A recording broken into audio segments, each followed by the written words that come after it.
Icy water dripped from my chin, soaking into the collar of my only good shirt, the fabric clinging cold and heavy against my chest.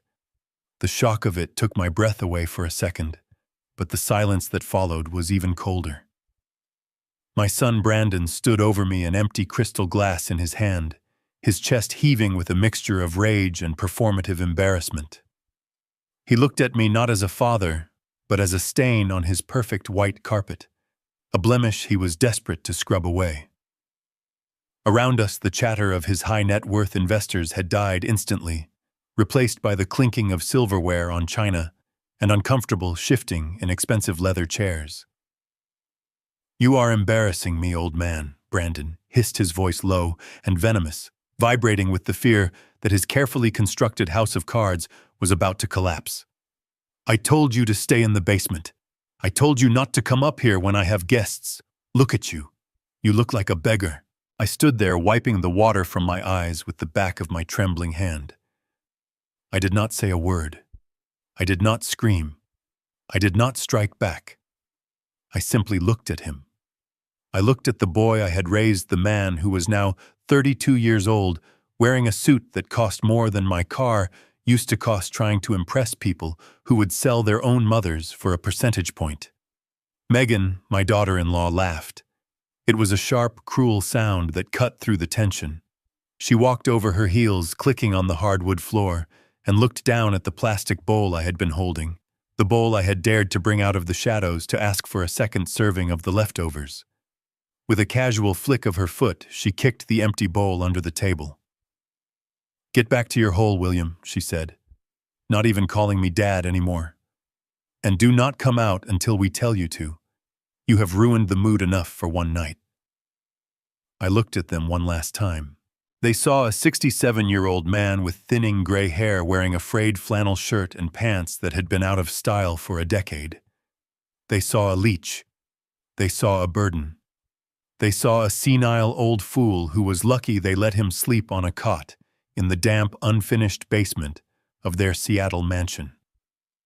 They had no idea who they were looking at.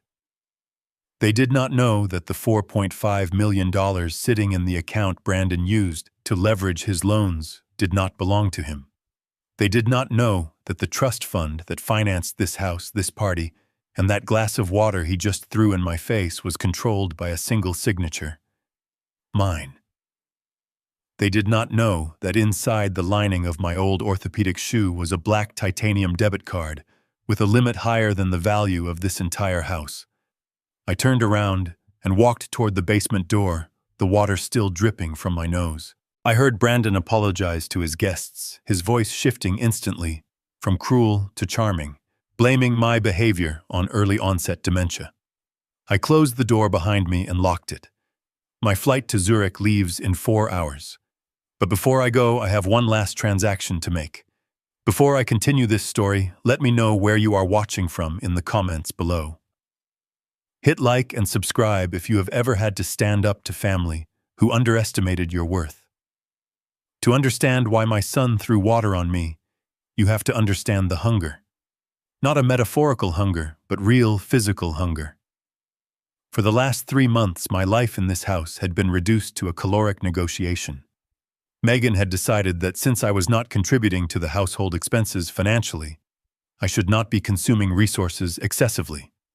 She called it austerity measures. I called it starvation. That evening, the smell of roasted prime rib had wafted down the ventilation shafts into my room since 2 in the afternoon.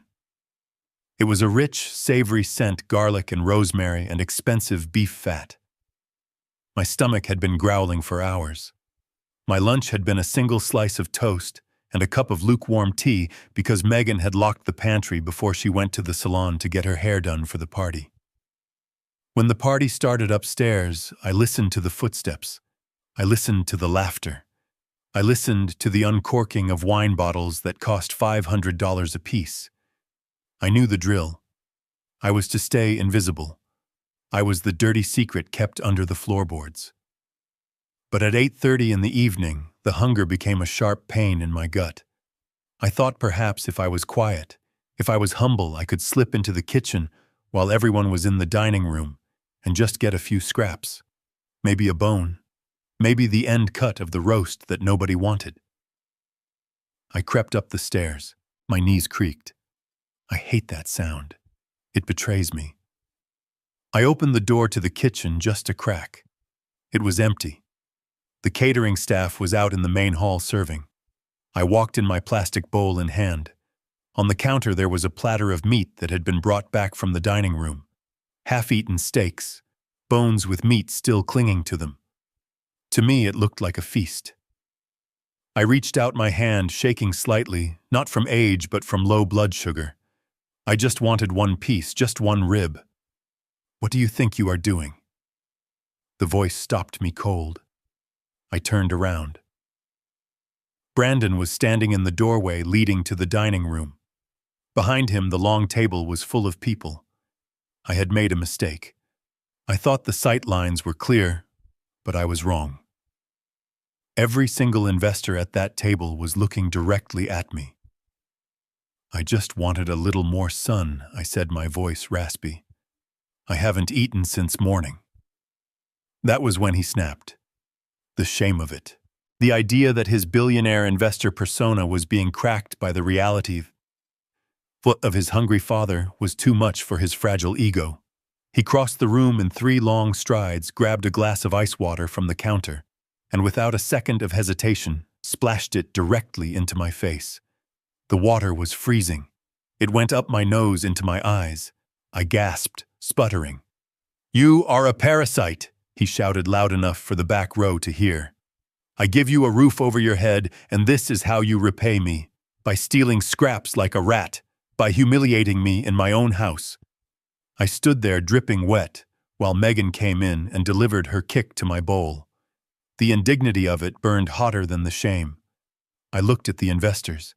Men and women in bespoke suits, people who talk about millions as if they were pennies. They looked away. They inspected their fingernails. They adjusted their napkins. Not one of them said a word. Not one of them stood up. They were accomplices in their silence.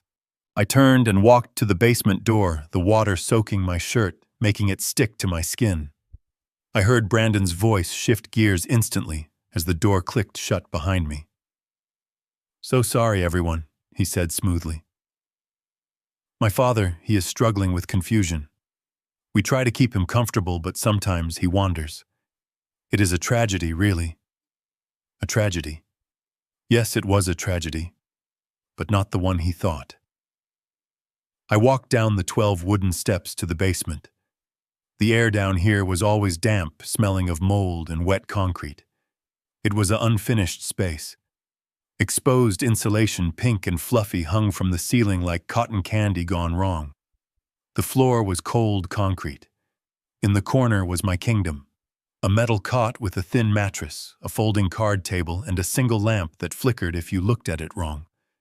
This was where they put William Carter.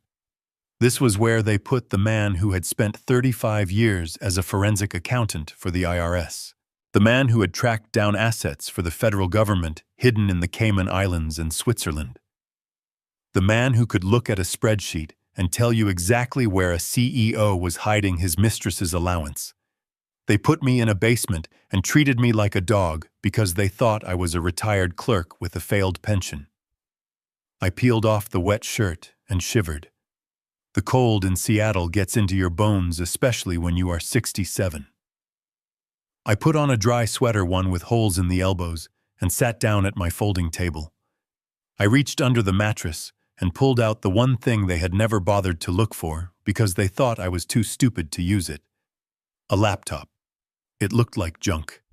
It was a thick, heavy black brick of a computer, a ThinkPad from 10 years ago with duct tape on the hinge. To Brandon, who prided himself on having the latest ultra-thin tablets, this machine was garbage. He had laughed when I asked to keep it. "Keep your paperweight, Dad," he had said. "Maybe you can use it as a doorstop." I opened the lid. The screen flickered to life. It was not running Windows. It was running a custom Linux distribution encrypted with a 256-bit key. I typed in my password. It was a string of 30 characters, a combination of memories and numbers that no one else on Earth knew. The screen turned black, then green text began to scroll. I bypassed the standard banking interfaces. I did not use apps. I went straight to the back-end access of the Carter Family Trust. I watched the numbers load.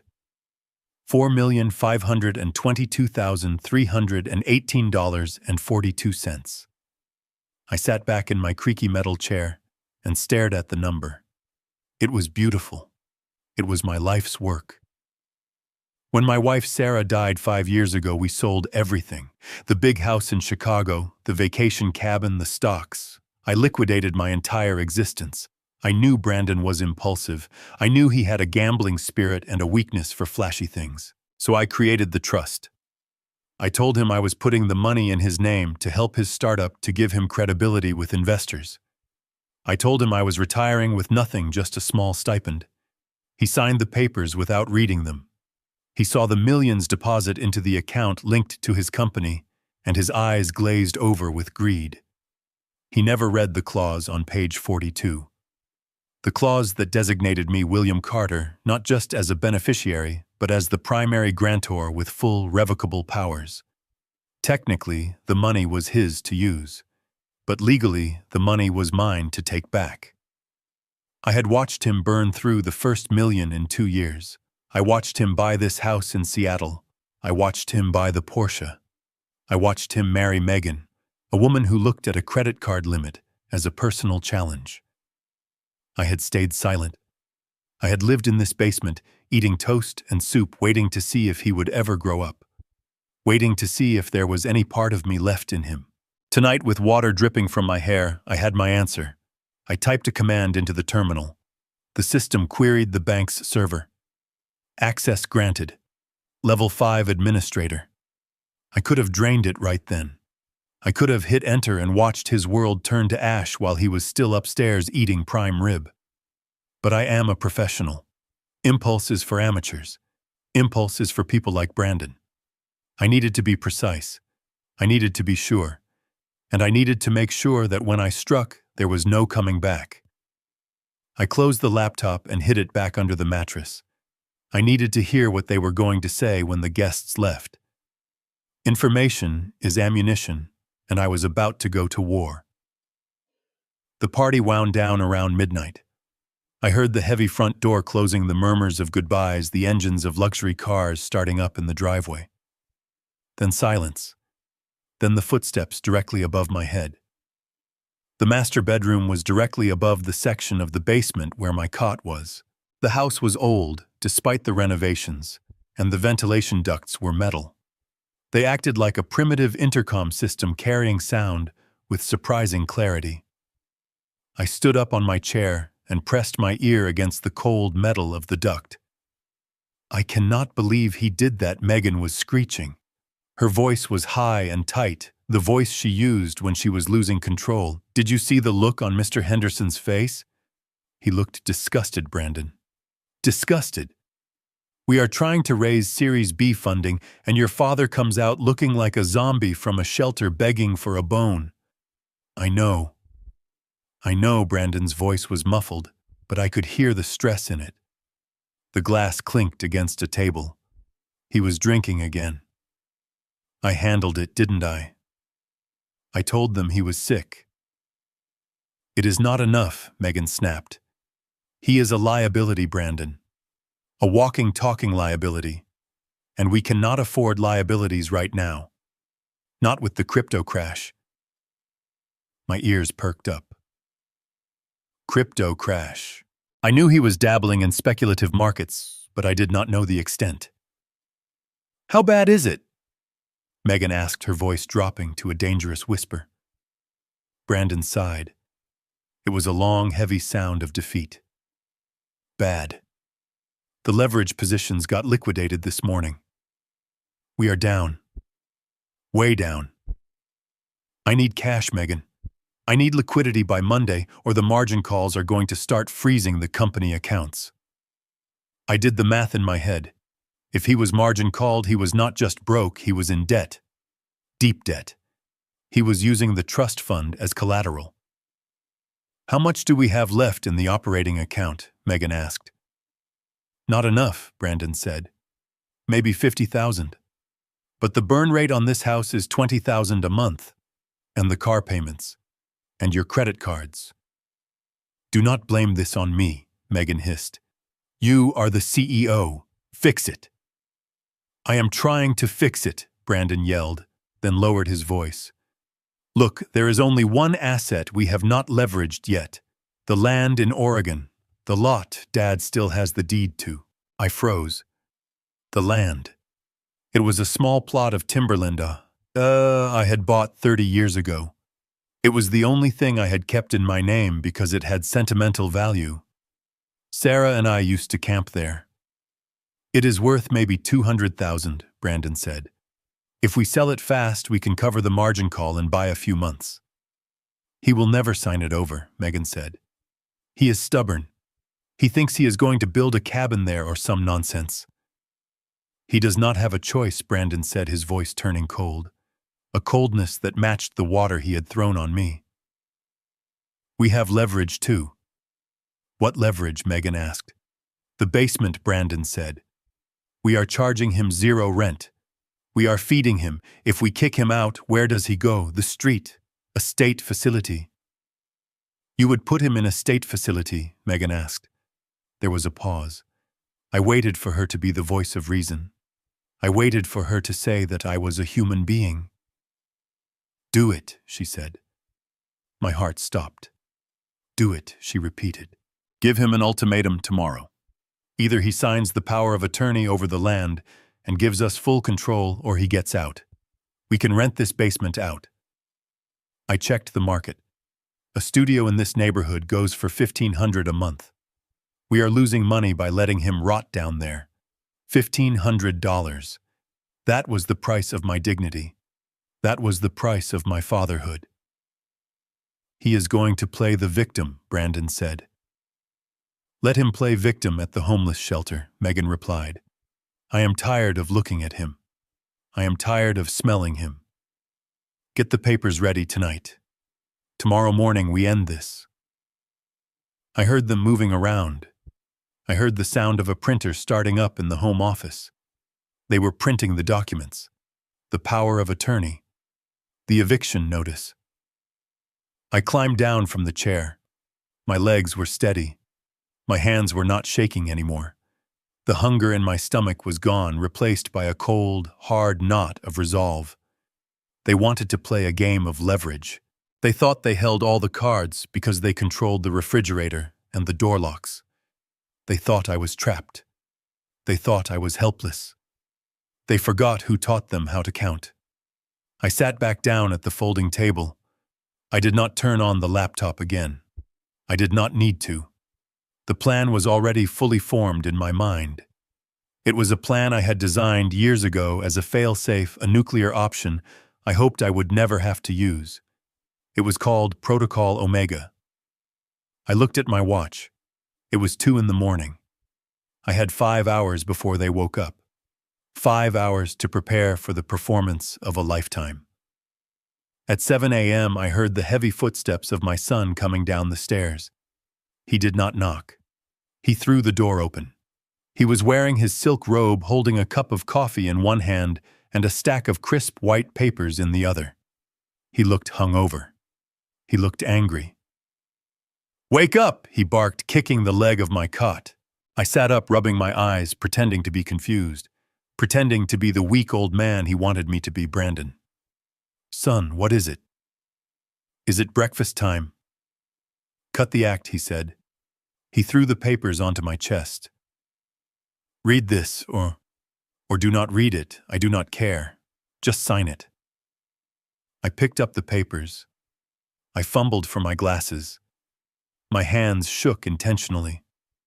I looked at the header, General Durable Power of Attorney.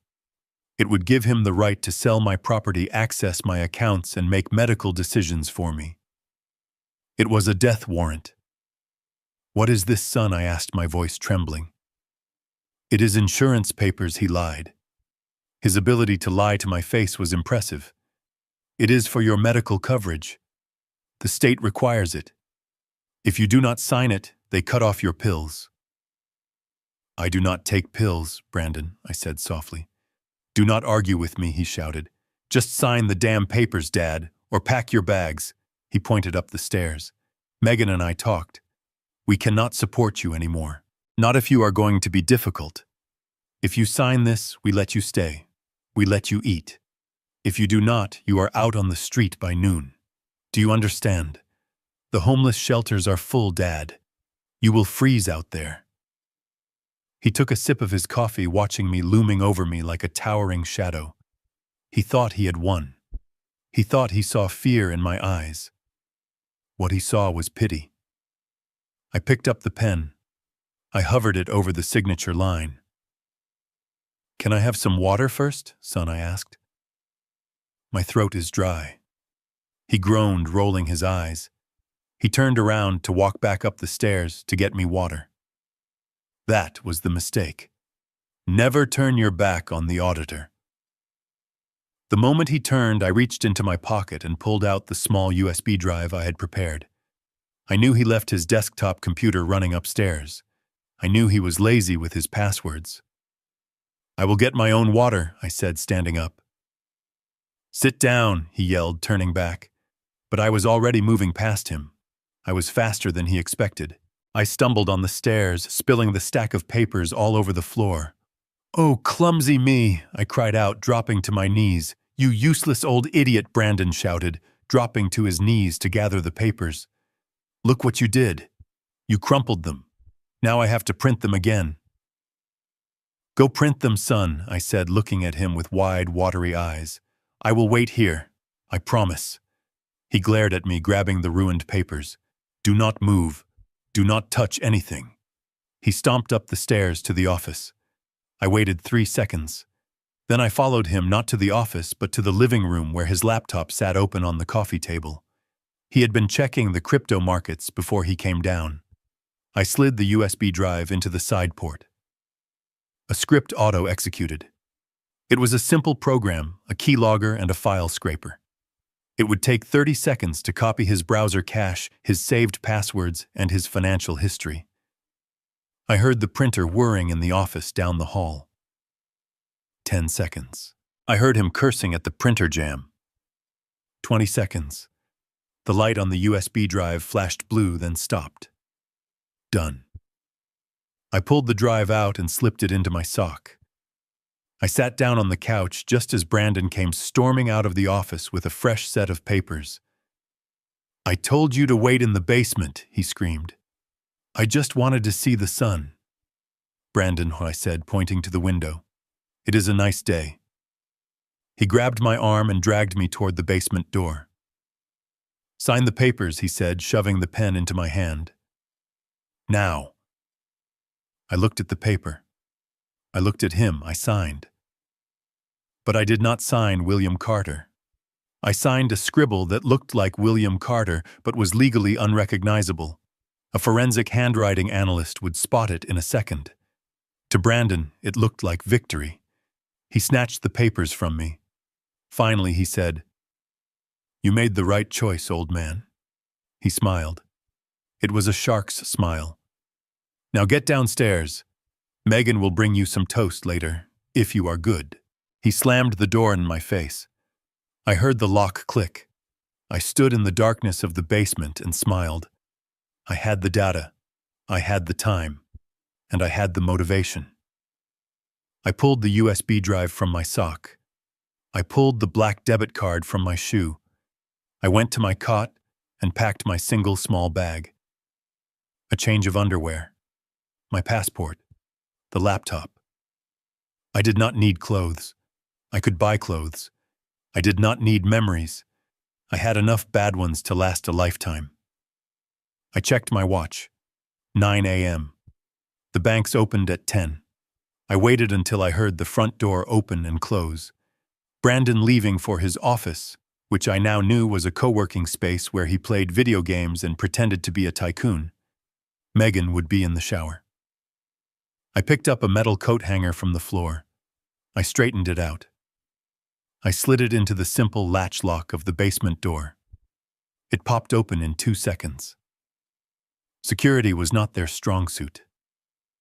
I walked up the stairs. The house was quiet. I walked out the front door into the bright Seattle morning. I did not look back. I walked to the end of the driveway and hailed a cab. "Where to?" the driver asked.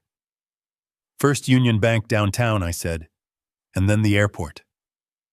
The driver looked at me in the rearview mirror. He saw an old man in shabby clothes. "You got money for the ride, Pops?" he asked.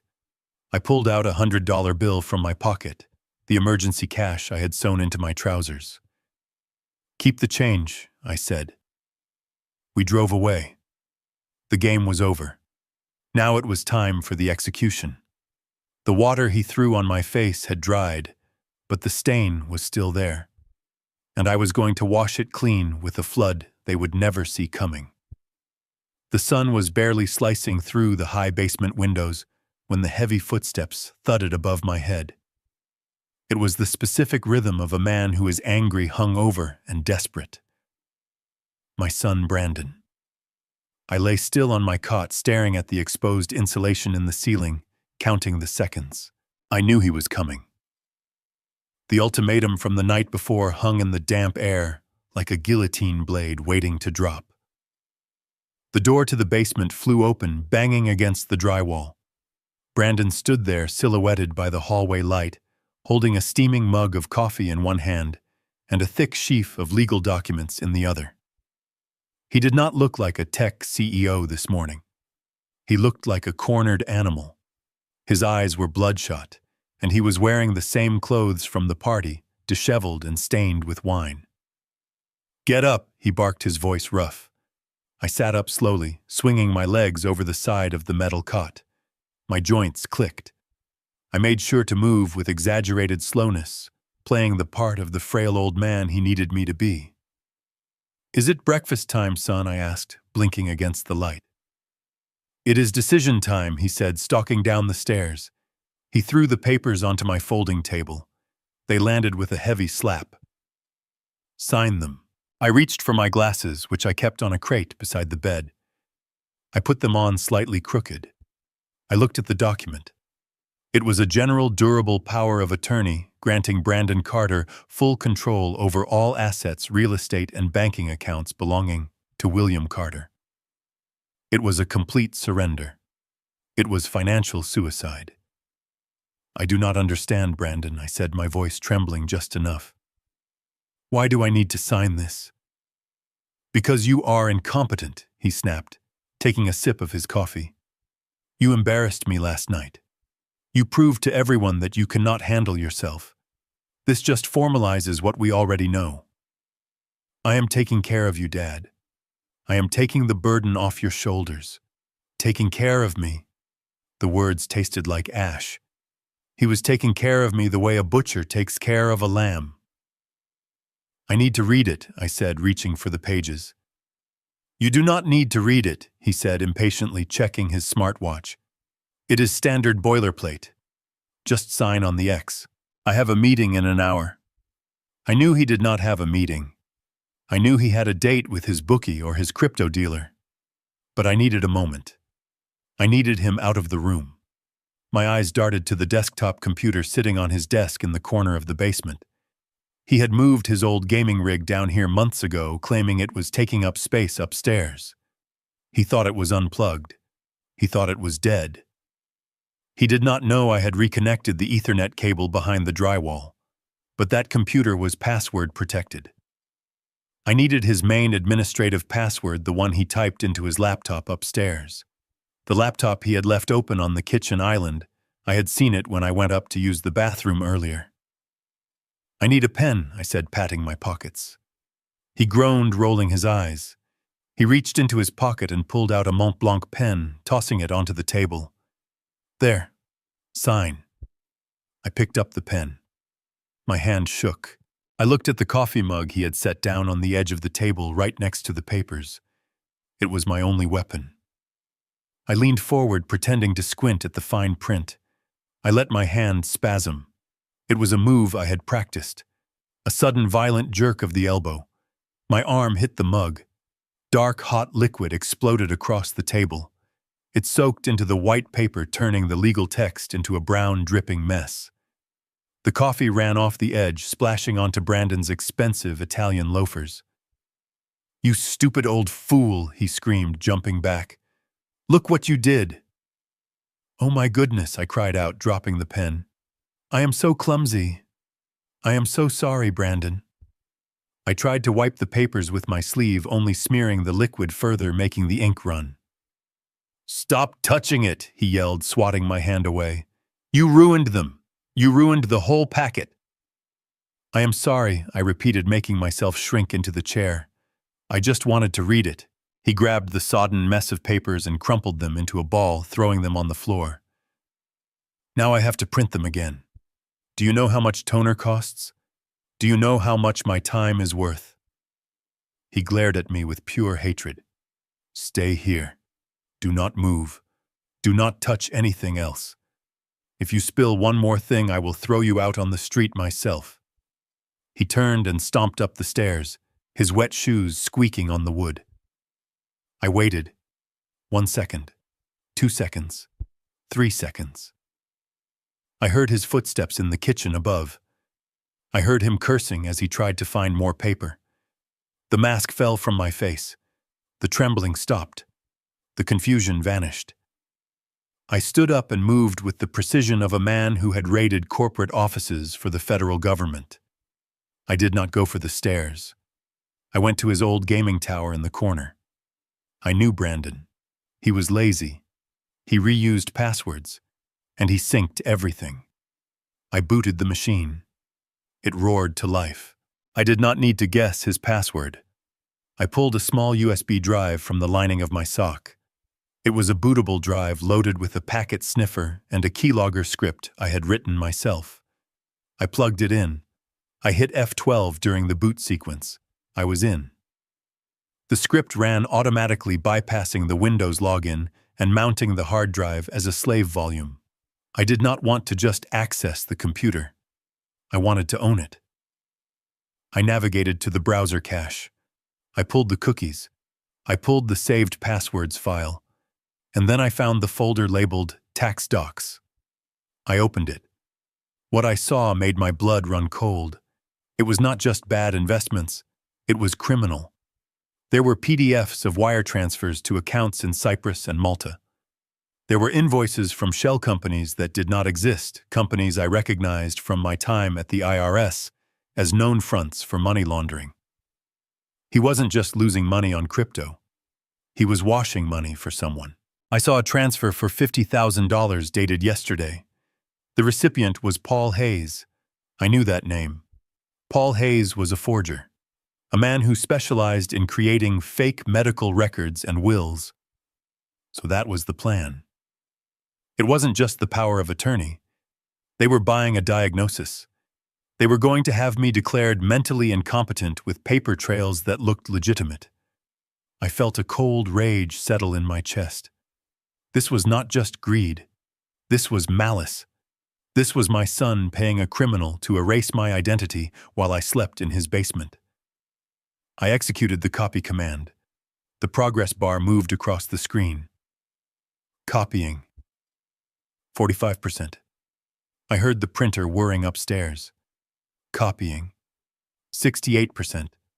I heard footsteps coming back toward the kitchen. Copying. 89%. "Come on," I whispered. Copying. 100%. I yanked the USB drive out. I hit the power button, killing the machine instantly. I sat back down at the card table just as the basement door opened. I was hunched over, looking at my hands, shaking slightly. Brandon came down the stairs holding a fresh set of papers. He looked suspicious. He looked around the room. "Why is the computer humming?" he asked. I looked at the dark tower in the corner. "I bumped it," I said, my voice quavering. "I bumped it when I stood up to dry my pants." "I am sorry, son," he sneered. "Just sign the papers, Dad. No more water. No more coffee. Just sign." He placed the fresh documents in front of me. He held the pen out this time, not trusting me to hold it alone. I took the pen. I looked at the signature line. I signed. I wrote William Carter, but I added a tiny, almost invisible dot after the middle initial.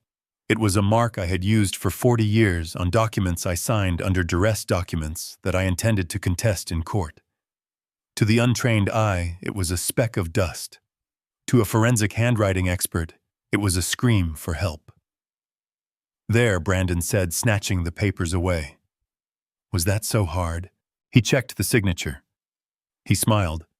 It was the smile of a man who thought he had just won the lottery.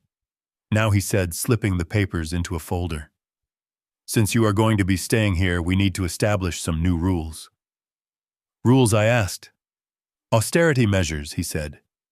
"Since we are managing your assets now, we need to cut costs. No more hot water for the basement shower. It is expensive. And regarding food, Megan and I have decided that 3 meals a day is excessive for someone with your sedentary lifestyle." He walked to the corner of the room where a small mini fridge stood. It was where I kept my water and occasional leftovers. He unplugged it. "You can eat when we eat," he said. "If there is extra." He walked to the stairs. "Oh, and Dad," he said, pausing at the door, "do not go out today." I locked the gate. "We do not want you wandering off and getting confused again." He closed the door. I heard the deadbolt slide home. Then I heard something else. I heard him dragging something heavy in front of the door. A chair, perhaps, or a cabinet. He was barricading me in. I sat in the silence of the basement. The damp cold began to creep back in. He thought he had trapped a helpless old man. He thought he had cut off my resources, my food, and my freedom. I reached into my pocket and touched the cold metal of the USB drive. He had taken my hot water. He had taken my lunch. But he had just given me the key to his prison cell. I looked at my watch. It was 9:15 a.m. My stomach growled, but my mind was sharp. I was not going to eat his leftovers today. Today I was going to feast. I waited until I heard his car pull out of the driveway. He was rushing to file the papers. He was rushing to sell the land. I stood up and walked to the small basement window well. It was high up, narrow, and covered in grime. But it was not barred. They always forget the windows. I stacked the crates. I climbed up. I pushed the glass. It was stuck with paint. I pushed harder, channeling 40 years of discipline and 24 hours of rage. The window gave way with a crack. I pulled myself up, wriggling through the opening into the side yard. The fresh air hit my face, the smell of wet grass and pine. I stood up and brushed the dirt from my knees. I checked my pocket. The drive was there. The black card was in my shoe. I was hungry. But first I had a phone call to make.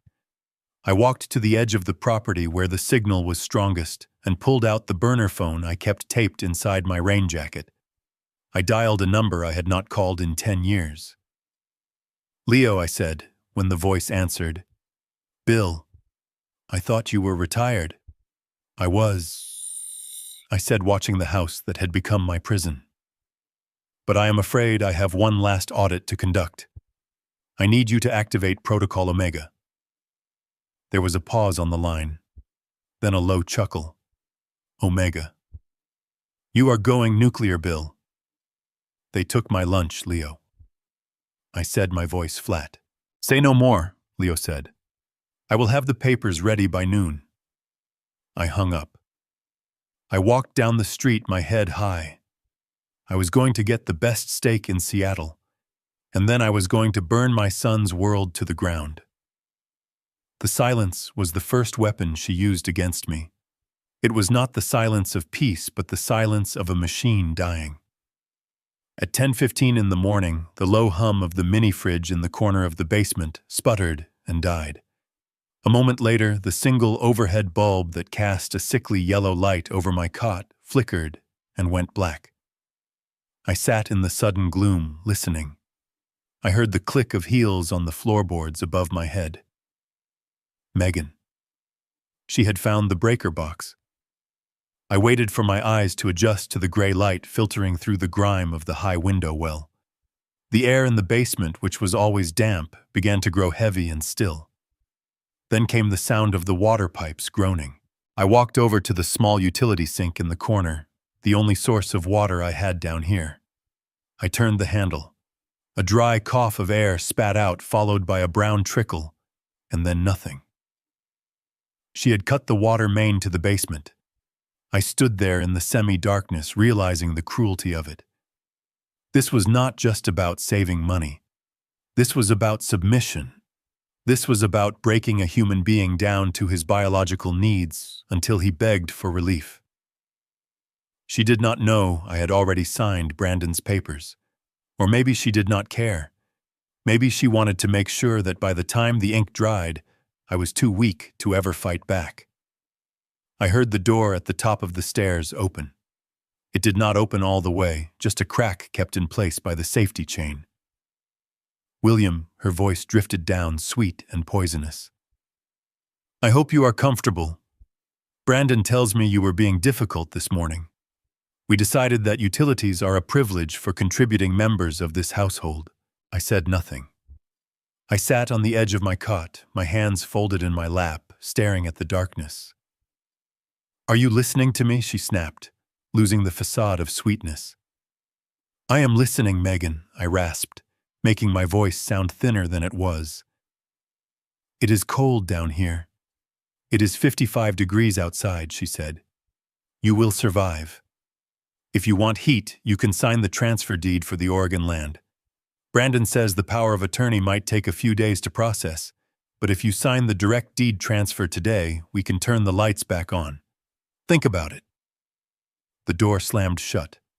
The lock clicked. So that was it. They were greedy. The power of attorney was not fast enough. They wanted the land now. They wanted to liquidate the timber assets before the week was out to cover their margin calls. I wrapped my thin wool blanket around my shoulders. I let myself shiver for a moment, feeling the cold seep into the concrete floor. It was a good reminder of why I was doing this. It sharpened my focus, but I was not going to freeze, and I certainly was not going to starve. I waited 20 minutes. I heard Megan walking around upstairs, talking on her phone, planning her day. She was going to brunch with her influencer friends. She would be gone for hours. I went back to the window well. I had replaced the glass pane loosely so it looked secure from the outside but would yield to a firm push. I shoved it open. I climbed out into the side yard again, my movements practiced and efficient. I brushed the dust from my trousers. I put on a windbreaker I had stashed under the porch steps months ago. I pulled a beanie low over my ears. To the casual observer, I looked like any other retiree taking a morning walk in Seattle, perhaps a bit down on his luck, but invisible. I walked 3 blocks to the main avenue and hailed a cab. Take me to the Metropolitan Grill, I said. The driver looked at my clothes. Are you sure, buddy, that place is pricey? I pulled a crisp $50 bill from my pocket. I am sure. The Metropolitan Grill is a cathedral of steak. It is dark wood, brass rails, and waiters in white jackets who know the difference between medium rare and medium. It is a place where deals are made and fortunes are celebrated. When I walked in, the hostess hesitated. She saw the frayed collar of my shirt. She saw the scuffed shoes. Do you have a reservation, sir? She asked, her tone polite but guarding the gate. I do not, I said. But I would like a booth in the back. And I would like your best bottle of Cabernet. She raised an eyebrow, ready to turn me away. I reached into my pocket and pulled out the black titanium card. I held it between 2 fingers. It caught the light. It was heavy, cold, and unmistakable. The Centurion card. Invitation only. No limit. Her eyes widened. The shift in her demeanor was instantaneous. It was a physical reaction to wealth. Right this way, Mr. Carter, she said, grabbing a menu. I sat in a plush leather booth hidden from the main floor. I ordered the porterhouse steak dry, aged for 40 days. I ordered the truffle mashed potatoes. I ordered the asparagus with hollandaise sauce. When the food arrived, the smell alone almost made me weep. Hot, savory beef, rich butter. It was the antithesis of the cold, hungry basement. I ate slowly. I savored every bite. I cut the meat into precise squares. I watched the steam rise from the potatoes. I drank the wine, letting the warmth spread through my chest, chasing away the chill of the concrete floor. I watched the other patrons. Men in suits discussing mergers. Women in pearls discussing galas. They thought they were the masters of the universe. I knew better. I knew that half of them were leveraged to the hilt, just like my son. I knew that wealth was not about what you spent. It was about what you controlled. And right now I controlled the fate of the Carter family. I finished the meal. I ordered a coffee and a slice of cheesecake. I took my time. I checked my watch. It was 1 p.m. Megan would be finishing her brunch soon. I paid the bill. The total was $340. I tipped the waiter $200. "Thank you, Mr. Carter," he said, bowing slightly. I stood up. I went to the restroom and splashed cold water on my face. I ruffled my hair, making it look unkempt. I hunched my shoulders. I walked out of the restaurant, leaving the warmth and the smell of money behind. I took a cab back to the neighborhood, but had him drop me 2 streets away. I walked the rest of the distance, keeping to the shadows. I slipped back into the side yard. I slid through the window well, replacing the glass pane carefully behind me. I was back in the prison. I took off the windbreaker and hid it. I sat on the cot. I was full. My stomach was warm. My mind was clear. But I had to look broken. I rubbed dust onto my face. I messed up my blankets to look like I had been tossing and turning in the cold. I sat with my knees pulled up to my chest, shivering. At 3 p.m. the door opened. Megan was back. She came down the stairs this time. She was wearing a new designer coat, holding a shopping bag. She smelled of expensive perfume and champagne. She looked at me, huddled in the dark. She smiled. "Still cold, William?" she asked. I looked up at her, making my eyes water. "Please, Megan," I whispered. "I am hungry. Just a piece of bread." She laughed. It was a dry sound. "Oh, don't be dramatic. You can go days without food. It is good for you. Cleans out the toxins." She walked over to the mini fridge and opened it just to make sure it was empty. She saw the unplugged cord and nodded, satisfied. "Brandon will be home soon," she said. "He has the deed transfer papers. If you sign them, we will give you a sandwich. Maybe even a cup of soup. If you do not well." She gestured around the dark, freezing room. "It is going to be a long, cold night." She turned and walked back up the stairs, her heels clicking a rhythm of victory. I watched her go. I felt the steak sitting heavy and satisfying in my stomach. I felt the residual warmth of the fine wine. "You have no idea, Megan," I thought. "You have no idea how long the night is going to be." I laid back on the cot. I closed my eyes. I was not sleeping. I was counting. I was counting the hours until the banks opened on Friday. I was counting the assets I was about to liquidate. I heard Brandon come home an hour later. I heard them laughing in the kitchen. I heard the microwave beeping as they heated up leftovers for themselves. "Let him rot," Brandon said, loud enough for me to hear through the vents. "He will break. He always breaks." I smiled in the darkness. Break. Yes, something was going to break.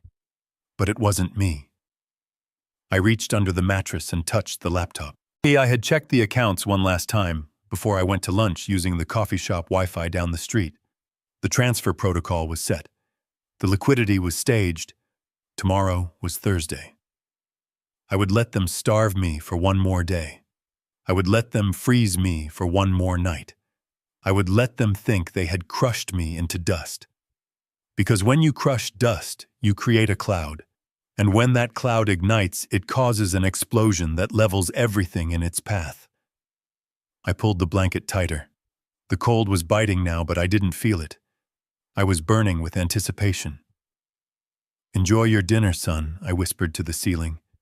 "It is the last meal you will ever eat in this house. The rain in Seattle does not wash things clean. It just makes the grime slicker." Thursday morning broke with a gray, relentless drizzle that matched the color of the concrete walls of my basement prison. I lay on the cot listening to the house wake up. I heard the shower running upstairs.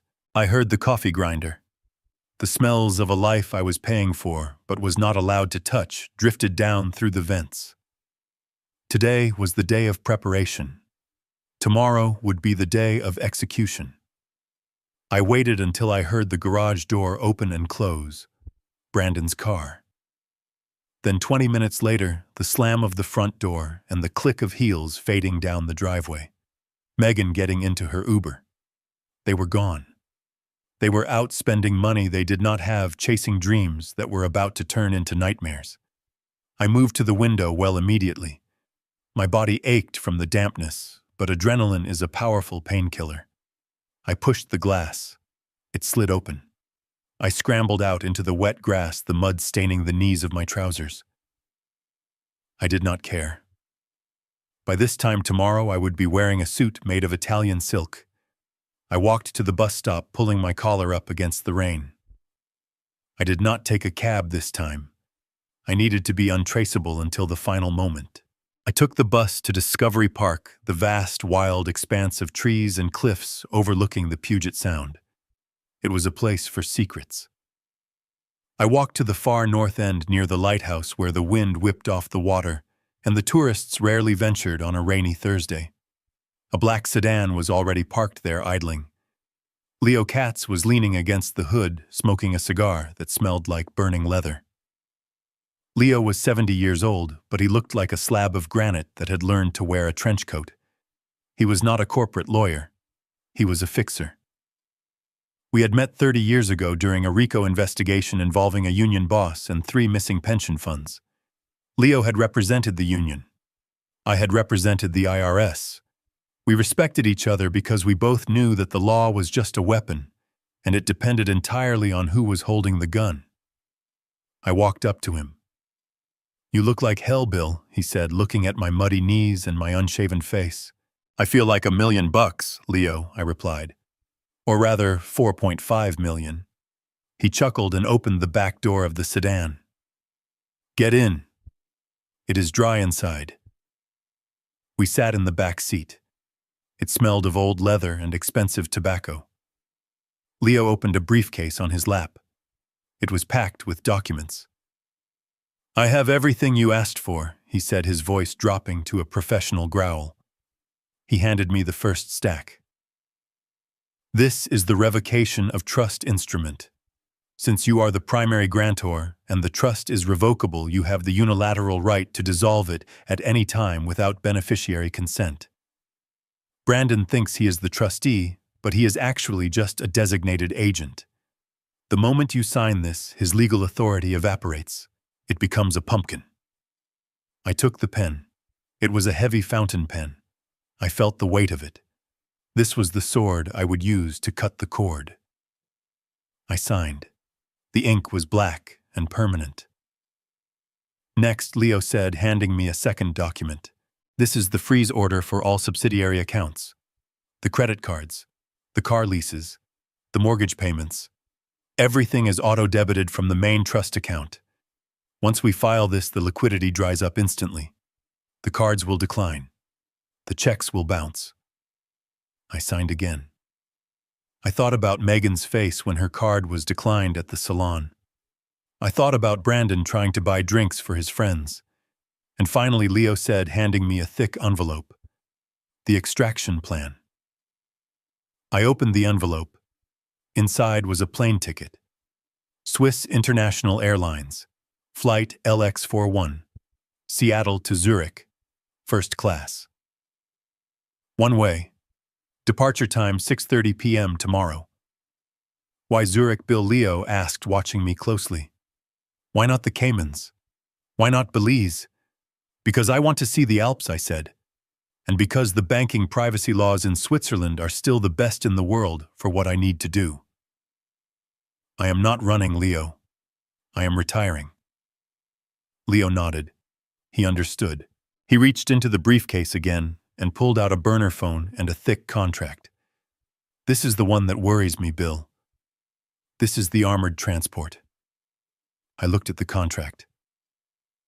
Brink's Security Services. Are you sure you want to do this? Leo asked. You could just wire the money. A swift transfer takes 2 hours. It is clean. It is invisible. Walking into a bank and demanding physical cash demand drafts and bearer bonds. That is theatrical. That is dangerous. It has to be theatrical, I said. I want him to see it. I want the bank manager to see it. I want there to be a physical removal of the assets. If I wire it, Brandon will claim it was a hacking incident. He will claim it was a glitch. He will try to freeze it from his end. But if I walk out of there with the money in a truck, that is undeniable. That is a funeral procession for his lifestyle. Leo sighed and shook his head. You always did like the nuclear option. He pointed to the signature line. The truck will be at the main branch of First Union Bank at 2 p.m. tomorrow. 2 armed guards. They will escort you from the vault to the vehicle and then to the airport tarmac. It is expensive, Bill. $10,000 for the day. Worth every penny, I said, signing the contract. I handed the papers back to him. File the revocation at 9 a.m. tomorrow, I said. Not a minute sooner. I want the morning to start normal for them. I want Brandon to feel confident when he wakes up. I want him to think he has won. Leo put the papers into his briefcase and snapped the locks shut. It sounded like a gunshot. Done, he said. He reached into his pocket and pulled out a small velvet box. He handed it to me. What is this? I asked. A gift, Leo said. For the road. I opened it. Inside was a vintage Omega watch. Stainless steel. Simple. Rugged. Protocol Omega, Leo said, smiling. You called it that for a reason. I took off my cheap plastic digital watch, the one Brandon had bought me at a drugstore for $5, and tossed it onto the floor of the car. I strapped on the Omega. It felt heavy on my wrist. It felt like time was finally mine again. Thank you, Leo, I said. He nodded. Do not miss that flight, Bill. Once you pull this trigger, there is no going back. If you stay, they will come for you. They will try to have you committed. They will try to sue you. They will try to physically stop you. You have to be in the air before the dust settles. I will be on, I promised. I got out of the car. The rain had stopped, but the air was still cold. I watched Leo drive away, the black sedan disappearing into the mist. I was alone again, but I was not helpless. I had the ticket. I had the truck. I had the law. I walked out of the park and found a small cafe. I ordered a coffee and a sandwich. I sat by the window and watched the city. I looked at the Space Needle piercing the gray sky. I had lived in this city for 20 years. I had raised my son here. I had buried my wife here. And tomorrow I was leaving it forever. I felt a strange sense of detachment. It was as if the city was already a memory. The streets, the buildings, the people, they were fading. The only thing that was real was the timeline. 24 hours. I finished my coffee. I had one more stop to make before I went back to the basement. I went to a high-end luggage store. I bought a single briefcase. Not a cheap one. A Halliburton aluminum case. Airtight. Waterproof. Indestructible. I am paying cash, I told the clerk, pulling the bills from my hidden stash. I did not want a bag. I wanted a vault I could carry. I took the briefcase and walked back toward the neighborhood. I stopped 2 blocks away and hid the briefcase in a thick hedge of rhododendrons behind a neighbor's fence. I could not bring it into the house. Brandon would see it. I slipped back into the side yard of my son's house. The window well was waiting. I climbed down. I pulled the glass shut. I was back in the damp. Back in the dark. I sat on my cot. I checked my new watch. It was 4 p.m. They would be home soon. They would be expecting me to be broken. They would be expecting me to beg for food. I lay back and closed my eyes. I rehearsed the script in my head. I knew exactly what I was going to say. I knew exactly how I was going to look. I heard the garage door open above me. The vibration of the Porsche engine. Brandon was home. I heard him walking on the floorboards. Heavy, angry. I heard Megan's voice, high and complaining. "Did he sign the deed transfer yet?" she asked. "I am going down there now," Brandon said. "And if he hasn't, I am going to turn off the water to the toilet too. Let him live in his own filth." I opened my eyes in the darkness. "Turn it off, son," I whispered. "Turn it all off. Because tomorrow I am turning off your life." The door at the top of the stairs opened. Dad Brandon shouted down the stairs, "Are you ready to stop being stupid?" I sat up. I put a tremble in my voice. I hunched my shoulders. "I am ready, son," I called back. "I am ready to do whatever you want." It was the truth. But he was asking the wrong question. Tomorrow at 2 p.m., when the armored truck rolled up to the bank curb, he would finally understand the answer. But for now, I let the darkness swallow me one last time. I let the cold bite. I let the hunger gnaw. Because the feast was coming, and I was going to eat alone. The sun was barely skimming the treetops when I woke up on Friday. The basement was cold, but I didn't feel it. I felt a strange electric hum under my skin. Today was the day. The final act of the play I had been writing in my head for 3 days. I sat on the edge of my cot and picked up the manila envelope I had prepared the night before. It was thick, heavy, and impressive. To the untrained eye or the greedy eye, it looked like a treasure map. It contained 20 pages of paper. But not one of them was a deed transfer. Not one of them was a bank authorization. They were old instruction manuals for a toaster I had thrown away 5 years ago, carefully sandwiched between 2 crisp, official-looking cover sheets I had found in Brandon's recycling bin. I had stapled them together with the precision of a government auditor. On the very top sheet, I had written a note in my shaky old man handwriting. "The password for the master account verification is your mother's birthday. But you never remembered it when she was alive." It was the truth. He wouldn't remember. He would try his own birthday. He would try his anniversary with Megan. He would try the date he founded his company. He would lock himself out of the system before he even realized the papers in his hand were garbage. I heard the footsteps upstairs. Rapid, energetic, bouncing. Brandon was awake. The door at the top of the stairs flew open. He didn't stomp down this time. He practically floated. He was wearing a suit I had never seen before, a royal blue bespoke number that hugged his frame paired with Italian loafers that cost more than my first car. He was dressed for the camera. "Rise and shine, Dad," he shouted, his voice echoing off the concrete walls.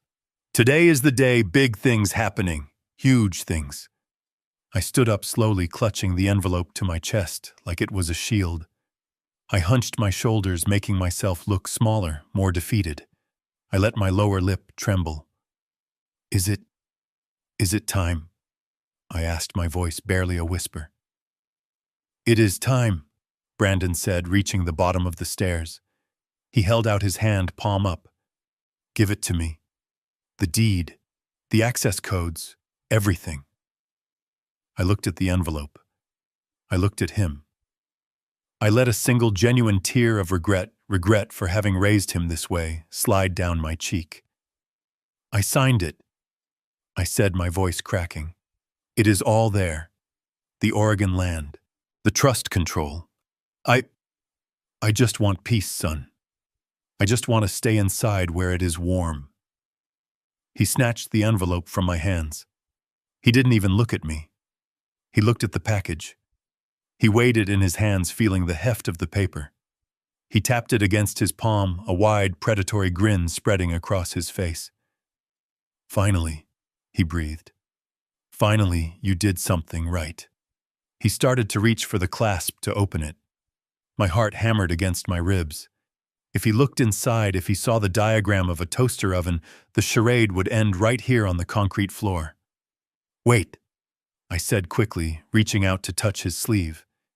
He recoiled as if I were infectious, brushing his suit jacket where my finger had grazed it. What is it?" "The password," I said, pointing to the envelope. "The bank requires a verbal confirmation code for the wire transfer." I wrote it on the note inside. "It is your mother's birthday." Brandon rolled his eyes, a look of supreme annoyance crossing his face. He tucked the envelope under his arm, abandoning the attempt to open it. He was too impatient. He was too arrogant. "Mom's birthday," he scoffed. "Of course I know Mom's birthday. It's April something. It's in my calendar. I have it handled." He didn't know it. I knew he didn't. He hadn't visited her grave in 3 years. "Now listen," he said, stepping into my personal space looming over me. "I have a production crew coming at noon. We are doing a reveal of the Porsche in the driveway. Drones, lights, the whole works. It is going to be a live stream event. 50,000 viewers." He looked me up and down, his nose wrinkling in disgust. "And look at you. You look like a hobo. I can't have you in the background ruining the aesthetic. My brand is about success, Dad. Not whatever this is." He pointed to the stairs. "Get out." I blinked, feigning confusion. "Out, but you said if I signed I could eat. You said I could have heat." "And you can," he said dismissively, checking his watch. "Tonight, after the crew leaves. But right now I need the house empty. I need the energy to be right. Go to the park, go to the library, go feed the pigeons. I don't care. Just disappear for 8 hours." He reached into his pocket and pulled out a crumpled $20 bill. He threw it at me. It fluttered through the air and landed in the dust at my feet. "Here, buy yourself a sandwich. Consider it a bonus." I looked at the money. I looked at my son. He was glowing with the anticipation of a victory he hadn't earned and didn't actually have. "Okay, Brandon," I said softly. "I will go." I bent down stiffly and picked up the bill. I put it in my pocket. "Thank you, son." "Just go," he said, turning his back on me and running back up the stairs, clutching the envelope of trash like it was the Holy Grail. "And lock the back gate behind you. I don't want you wandering back in during the stream." I waited until I heard him enter the kitchen. I heard him shouting to Megan, "I got it, we're liquid, tell the dealership to load the truck." I picked up my small bag from under the cot. I checked the USB drive in my pocket. I felt the card in my shoe. I walked up the stairs. I walked out the back door into the gray morning light. I walked to the gate and latched it behind me just as he asked. I walked down the alley, my heart beating a steady, calm rhythm. I retrieved my aluminum briefcase from the hedge where I had hidden it. I wiped the dew from the metal surface. I checked my watch. It was 9:30. Leo had filed the revocation papers 30 minutes ago. The banking system was currently processing the freeze order. The credit lines were snapping shut one by one, silent and invisible. Brandon was upstairs, holding a toaster manual, waiting for a Porsche he couldn't pay for, preparing to broadcast his humiliation to the world. I walked to the corner and saw the black town car waiting for me. "First Union Bank," I told the driver. "Main branch." I sat back as the car pulled away. I wasn't just leaving the house. I was leaving the past. And I was taking the future with me. The black town car glided to a silent stop in front of the First Union Bank Tower in downtown Seattle. The building was a monolith of glass and steel, a cathedral to capitalism that cast a long shadow over the wet pavement. I sat in the back seat for a moment, adjusting the cuffs of my frayed flannel shirt. I looked at my reflection in the tinted window. I still looked like a man who slept in a basement. I still looked like a victim. But as I opened the heavy door and stepped onto the sidewalk, I felt the weight of the Halliburton briefcase in my hand, and I knew the transformation was about to begin. I walked through the revolving doors. The air inside was conditioned and smelled of money and floor wax. A security guard, a young man with a bored expression, and a uniform that was too tight around the waist, stepped into my path immediately. He saw the mud on my shoes. He saw the stubble on my chin. He made the same calculation everyone else made. "Sir, the public restroom is for customers only," he said, raising a hand to stop me. "The shelter is 3 blocks east." I did not stop. I did not look at his hand.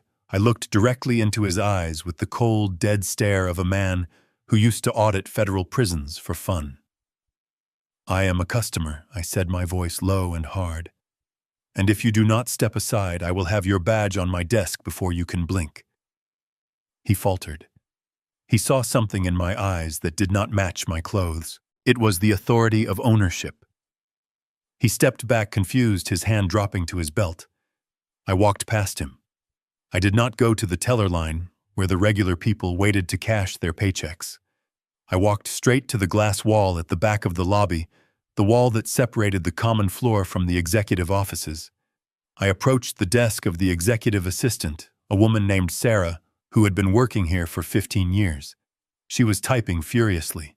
She looked up, annoyed, ready to dismiss the vagrant who had wandered into her airspace. Then she saw my face.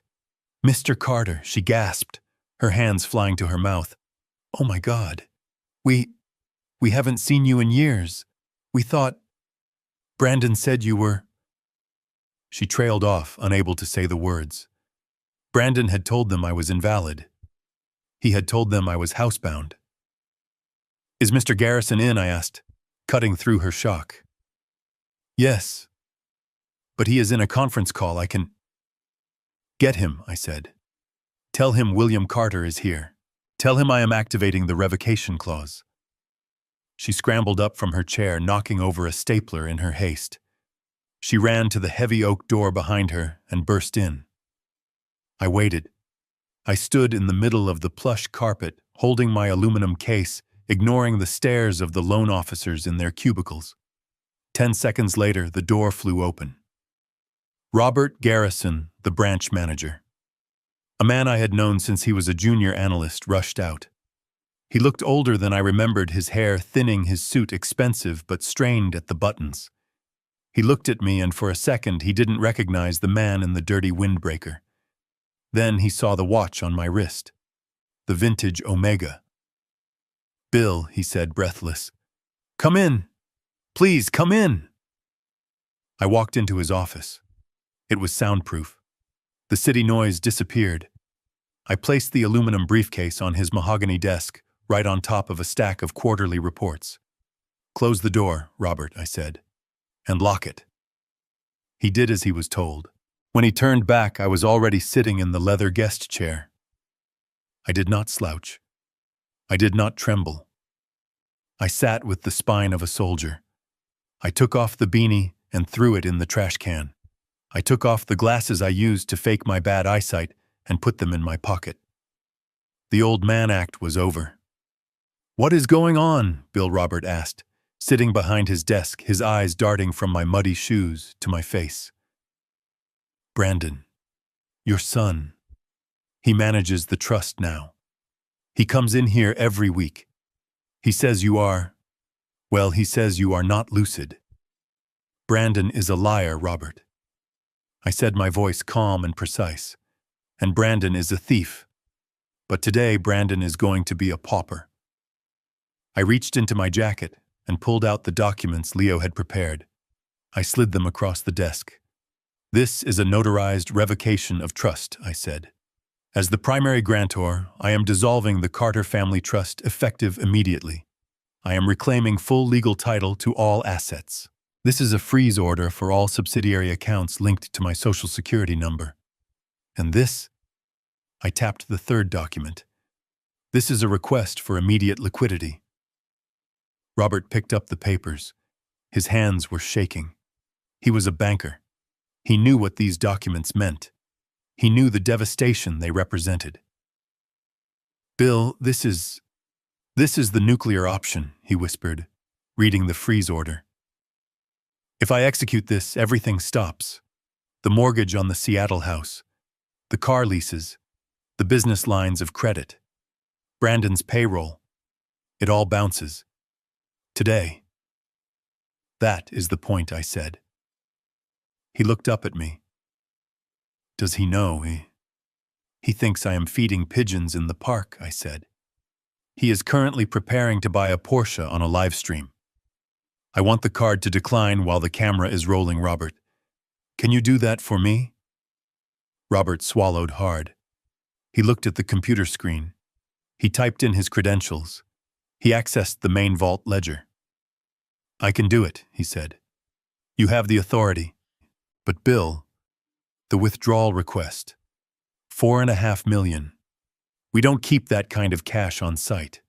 You know that." "I know," I said. "I do not want it all in cash.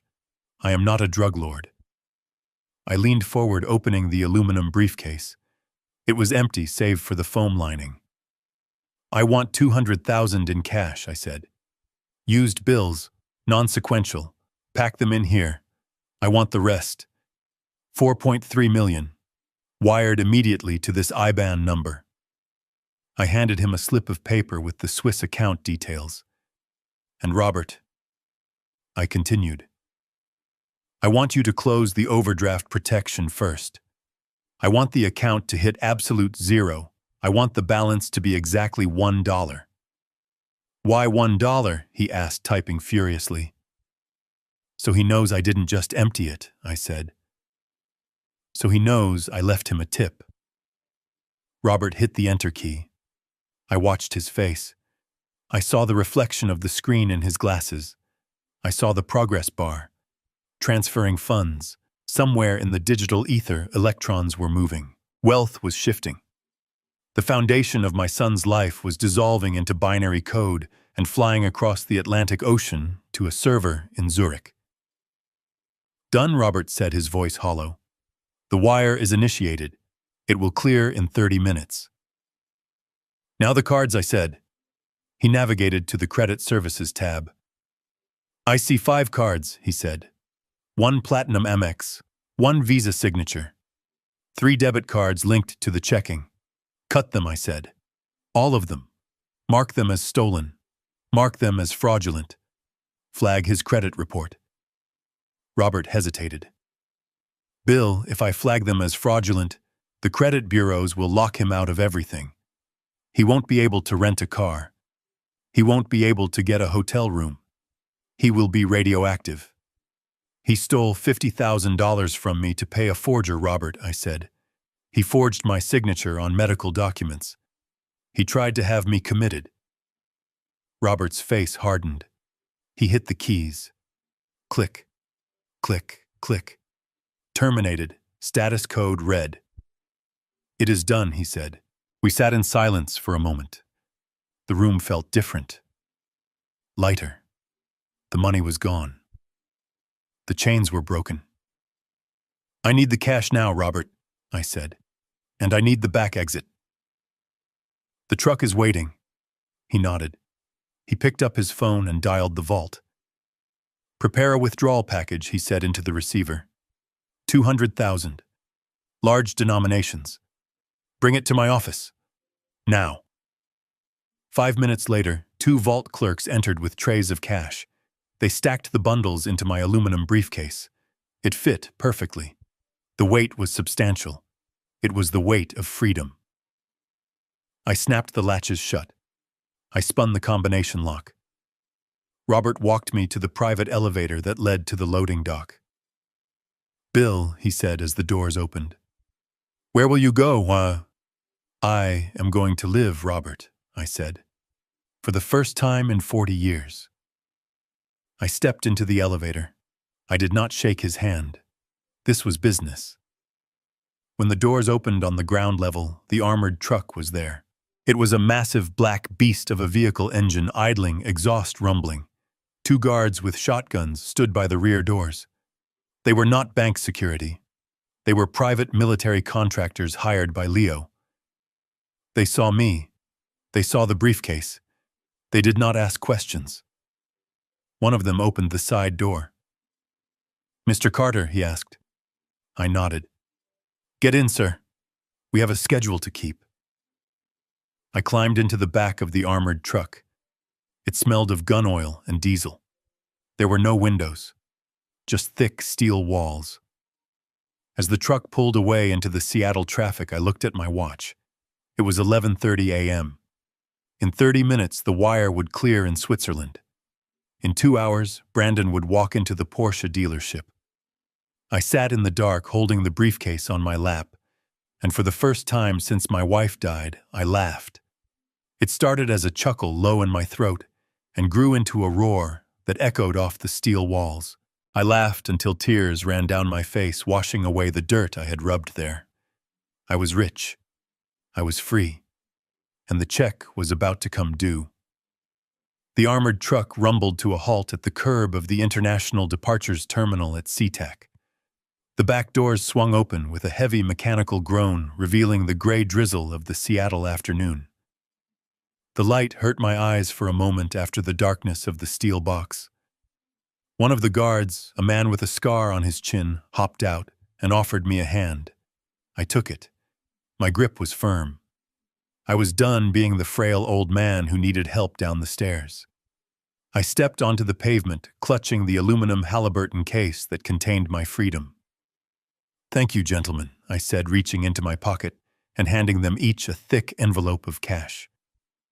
They nodded, stoic and professional, then slammed the doors shut and drove away, leaving me standing amidst the hustle of travelers dragging their luggage. I stood out. I looked like a vagrant who had wandered too far from the city center. My windbreaker was stained with basement mold. My shoes were scuffed. My face was unshaven. People gave me a wide berth, clutching their bags tighter as they hurried past. They saw a threat. They saw a failure. I walked through the automatic sliding doors into the warmth of the terminal. I did not head for the economy line. I walked straight to the Swiss International Airlines first-class check-in counter. The red carpet was empty. The agent, a woman with impeccable makeup and a scarf tied perfectly around her neck, looked up as I approached. Her smile faltered. Her eyes darted to security, likely assessing if she needed to press a panic button. "Sir," she said, her voice tight. "This line is for first-class passengers only." I did not say a word. I simply placed my passport on the counter. Inside it was the printed boarding pass Leo had arranged. She picked it up gingerly as if it were contaminated. She scanned it. Her screen beeped. She looked at the monitor, then back at me. Her eyes widened. The dismissal in her face evaporated, replaced by a flustered confusion. "Mr. Carter," she stammered. I apologize. We were not expecting—" I know I interrupted. "I have had a rough week. I would like to check my bag." I lifted the aluminum briefcase onto the scale. "Actually," I said, "I will carry this on. It contains sensitive documents." "Of course, sir," she said, typing furiously. "You have access to the Senator Lounge. It is through security and to the left. They have showers and a dining area." "Thank you," I said. I took my boarding pass and walked toward the security checkpoint. I felt the eyes of the people in the long economy line burning into my back. They were wondering how the homeless man had skipped the queue. They didn't know that the homeless man had just bought his life back. Security was a breeze. The TSA agent raised an eyebrow at the cash in the briefcase, but when I produced the bank withdrawal receipt stamped an hour ago, he let me pass. Money is the ultimate passport. It explains everything, even things that look suspicious. I walked into the Senator Lounge. It was a sanctuary of quiet luxury. Soft jazz played in the background. The smell of fresh espresso and expensive cologne filled the air. I went straight to the concierge. "I need a shower," I said, "and I need a razor." 30 minutes later, I emerged from the private bathroom suite. The stubble was gone. The dirt from the window well was scrubbed from my skin. I had thrown the moldy windbreaker and the frayed flannel shirt into the trash. I was wearing the clothes I had packed in my small bag, a clean white Oxford shirt, and a pair of dark slacks I had saved from my working days. They were a little loose. I had lost weight on Megan's starvation diet, but they were clean. They were dignified. I sat in a leather armchair by the window overlooking the tarmac. I watched the massive Boeing 777 being fueled. That machine was going to take me 5,000 miles away from the damp basement, from the prime rib bones, from the sun who threw water in my face. I ordered a glass of Pinot Noir. The waitress brought it on a silver tray with a bowl of warm nuts. I took a sip. It was rich, velvety, and tasted of earth and fruit. It tasted like civilization. I checked my watch. 1:55 p.m. The wire transfer had cleared an hour ago. The accounts were empty. The freeze order was active. I reached into my pocket and pulled out my phone. I had kept it off since I left the house, but now I needed to see. I needed to know. I turned it on. The screen lit up. It flooded with missed calls. Brandon. Megan. Brandon again. And then the notifications started. It began as a vibration, a small buzz against my palm. Then another. Then a steady rhythmic pulsing as the banking app on my phone struggled to keep up with the cascade of failures occurring in real time across the city. Alert transaction declined. Merchant Porsche Center, Seattle. Amount $50,000. Reason insufficient funds. Account frozen. I took another sip of wine. I closed my eyes and pictured the scene. Brandon standing in the showroom, the camera crew rolling the bright lights reflecting off the hood of the car he thought he owned. He would be handing the card over with a flourish. He would be smiling that shark smile. And then the silence. The confusion. The second try. The phone buzzed again. Alert transaction declined. Merchant Nordstrom Rack. Amount $450. Reason card reported stolen. Megan. She must have gone shopping after brunch trying to soothe her nerves about the basement standoff. She was probably standing at the register holding a bag of shoes, her card rejected in front of a line of people. Buzz. Alert auto payment failed. Merchant Seattle City Light. Reason account closed. Buzz. Alert auto payment failed. Merchant Comcast Xfinity. Reason account closed. The utilities, the internet, the lights, the systems that kept their comfortable life running were shutting down one by one, dominoes falling in a line that ended at my feet. My phone began to ring. It was Brandon. I looked at the screen. I saw his face, the photo I had taken years ago when he graduated college, smiling and hopeful before the greed rotted him from the inside out. I did not answer. I let it ring. It stopped, then rang again immediately. He was panic calling. He was standing in the dealership, sweating, realizing that the envelope I gave him was full of trash, realizing that his father wasn't a senile old fool, but a ghost who had just walked through the walls and taken everything.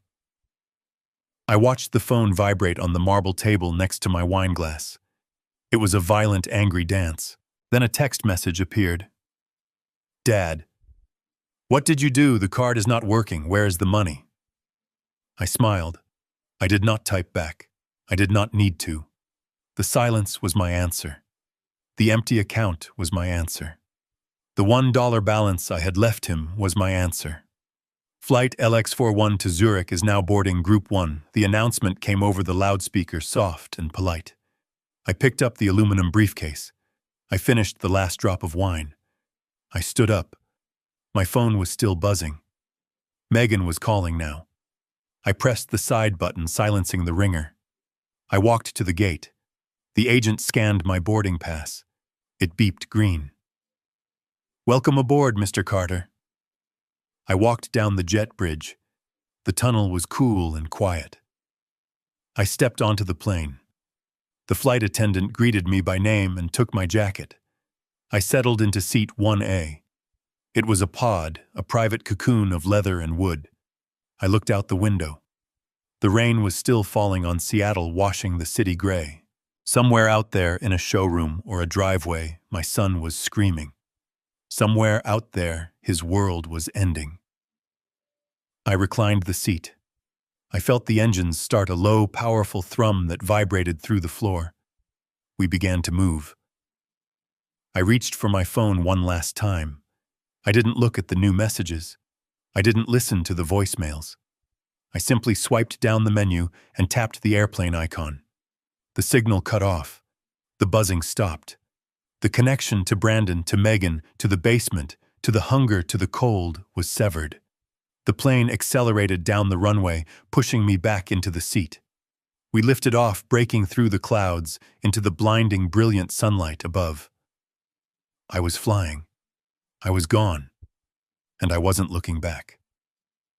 The showroom of the Porsche Center in downtown Seattle was a temple of glass and polished concrete, designed to make you feel inadequate the moment you walked through the doors, unless you possessed the correct type of plastic in your wallet. The air smelled of tire rubber and expensive espresso. In the center of the floor, bathed in the glow of halogen spotlights, sat the prize, a Porsche 911 GT3 RS in lizard green. It was aggressive. It was loud even when it was standing still. It was the physical manifestation of everything my son Brandon believed he deserved. He had set up his production value for the live stream with the meticulous care of a director filming a blockbuster.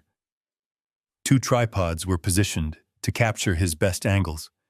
A ring light reflected in his eyes, giving him an artificial robotic glint. Megan stood off to the side holding a secondary camera, her face plastered with a smile that looked like it had been drawn on with a Sharpie. She was checking the viewer count on her tablet, mouthing the numbers to him. 10,000, 20,000, 50,000.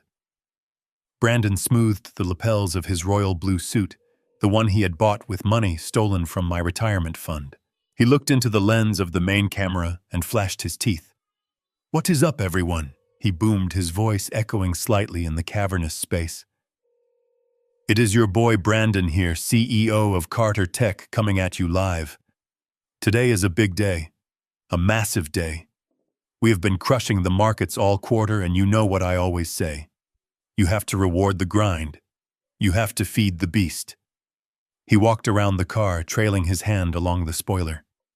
The sales associate, a man named Julian with a haircut that cost $300 and a watch that cost $10,000, followed him with a patient shark-like smile.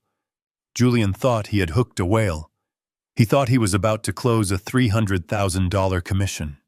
He had brought out the sparkling water. He had cleared the floor. He treated Brandon like a king because Brandon acted like an emperor. "I am not leasing today," Brandon announced to the camera, winking at his 50,000 viewers. "Leasing is for people who do not understand equity. We are buying. Cash on the barrel. Full ownership. Because that is how we do it at Carter Tech. We own our destiny." The comments on the screen were scrolling so fast, they were a blur of emojis. Fire icons, rocket ships, people worshipping the illusion of success. Brandon fed on it. He grew taller. He grew louder. He turned to Julian. "Wrap it up," he said, snapping his fingers. "I want to drive it out of here in 20 minutes. I have a dinner reservation at Canlis." Julian nodded, bowing slightly. "Of course, Mr. Carter. We have the paperwork ready in the finance office. We just need the initial deposit and the balance transfer authorization. 50,000 down to secure the title transfer today." Brandon laughed. A loud, arrogant bark. 50,000. "No problem. Let us do it right here. I want my followers to see how easy it is when you reach this level. Bring the terminal to me," Julian signaled to an assistant who scurried over with a wireless card reader.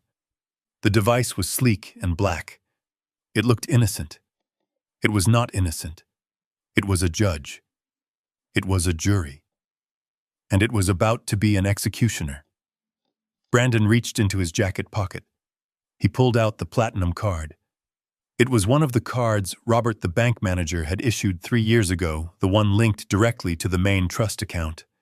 The card that had paid for the suit, the watch, the house, and the water he threw in my face. He held it up to the camera. "Black card energy, guys," he said. "Never leave home without it." He handed the card to Julian. Julian took it with 2 hands, treating it like a religious artifact. He inserted the chip into the reader. The room went silent. The only sound was the hum of the detailing fans in the back bay. Brandon held his pose, a smile frozen on his face, waiting for the beep of approval, waiting for the receipt that would cement his status as a titan of industry. The machine thought. It processed. It communicated with the server at First Union Bank where Robert Garrison had hit the delete key 2 hours ago. Beep. It was a harsh, flat sound. A dissonant chord in the symphony of Brandon's ego. Julian frowned. He looked at the screen. He pulled the card out and wiped the chip on his sleeve, assuming it was a dust particle. "Chip read error," he muttered. "Apologies, Mr. Carter. The technology is temperamental today." He inserted it again. Brandon laughed nervously, glancing at the camera. "Too much heavy metal in the card, guys. The machine cannot handle the weight of the bank account." The chat filled with laughing emojis. They believed him. Why wouldn't they? He looked the part. Beep. The sound was louder this time, more final. Julian pulled the card out. He looked at the small LCD screen. The message was flashing in red letters. "Declined. Code 04. Pickup card." Julian's face changed. The professional smile did not disappear, but it became brittle. The warmth evaporated from his eyes, replaced by a cool calculation. "Mr. Carter," Julian said, his voice dropping an octave, "the transaction was declined." Brandon's smile faltered. He snatched the card back. "Declined? That is impossible. I just transferred funds this morning. It is a glitch. Your machine is broken. Try it again." Julian hesitated. "Sir, running it a third time will lock the terminal. Maybe you should call your bank." "I do not need to call my bank." Brandon shouted, his voice cracking. "I know how much money I have. Just run the damn card. Or bring me another machine. This one is garbage." He looked at the camera. "Bank's right, guys. They freeze you when you try to make big moves. They get scared of the volume." He tried to play it off, but the sweat was starting to bead on his forehead. The comments section was slowing down. The rocket ships were being replaced by question marks. "Is he broke? Cringe? Pay the man, Brandon." Julian signaled for a different machine. He wanted the sale. He wanted to believe. He brought a second terminal over. Brandon jammed the card in. He punched in his PIN with aggressive stabs of his finger. Beep. Declined. The silence in the showroom was now heavy, oppressive. The other customers who had been watching from a distance, sensing a celebrity, were now watching with the morbid curiosity of people witnessing a car crash. Megan lowered her camera slightly. "Brandon," she hissed, "use the Visa, the one connected to the business line." Brandon fumbled in his wallet. His hands were shaking now. He pulled out the blue Visa signature card. "This one," he said, tossing it to Julian. "Use this one. The platinum probably has a daily limit I forgot to lift. My mistake. Too many assets to keep track of." Julian took the Visa. He looked at it. He looked at Brandon. The respect was gone. Now there was only suspicion. He inserted the Visa. Beep. Declined. A murmur went through the room. The assistant who had brought the water bottle stepped back, creating distance. Security began to drift closer from the front entrance. The comments section on the live stream was now a waterfall of mockery. "Card declined, LMAO. Fake. Rental suit, rental life. He is broke, guys." Brandon saw the comments on the monitor Megan was holding. His face turned a deep, blotchy red. "Stop filming," he snapped at her. "No, do not stop filming." Megan retorted, her voice rising in panic. We have to prove this is a mistake. If we cut the feed now, they will think we are frauds. Fix it, Brandon. Call the bank. Put them on speaker. Show them. Brandon grabbed his phone. He dialed the VIP concierge line for First Union Bank. He put it on speakerphone, holding it up to the camera microphone. Watch this, he told his audience, his eyes wide and manic. Watch me fire the banker who messed this up. You do not mess with my liquidity. The phone rang once, twice. Then a human voice answered. Not the VIP concierge, a general operator. First Union Bank Fraud Department. This is Stacy. How can I help you? Fraud Department. Brandon froze. I am not calling fraud. I am calling the private client line. I am William Brandon Carter. Sir, the operator said, her voice amplifying through the showroom. Your accounts have been flagged for suspicious activity and immediate liquidation. All cards have been reported stolen by the primary account holder. Primary account holder? Brandon stammered. I am the primary account holder. I am the trustee. One moment, sir, let me check the file. The waiting music played.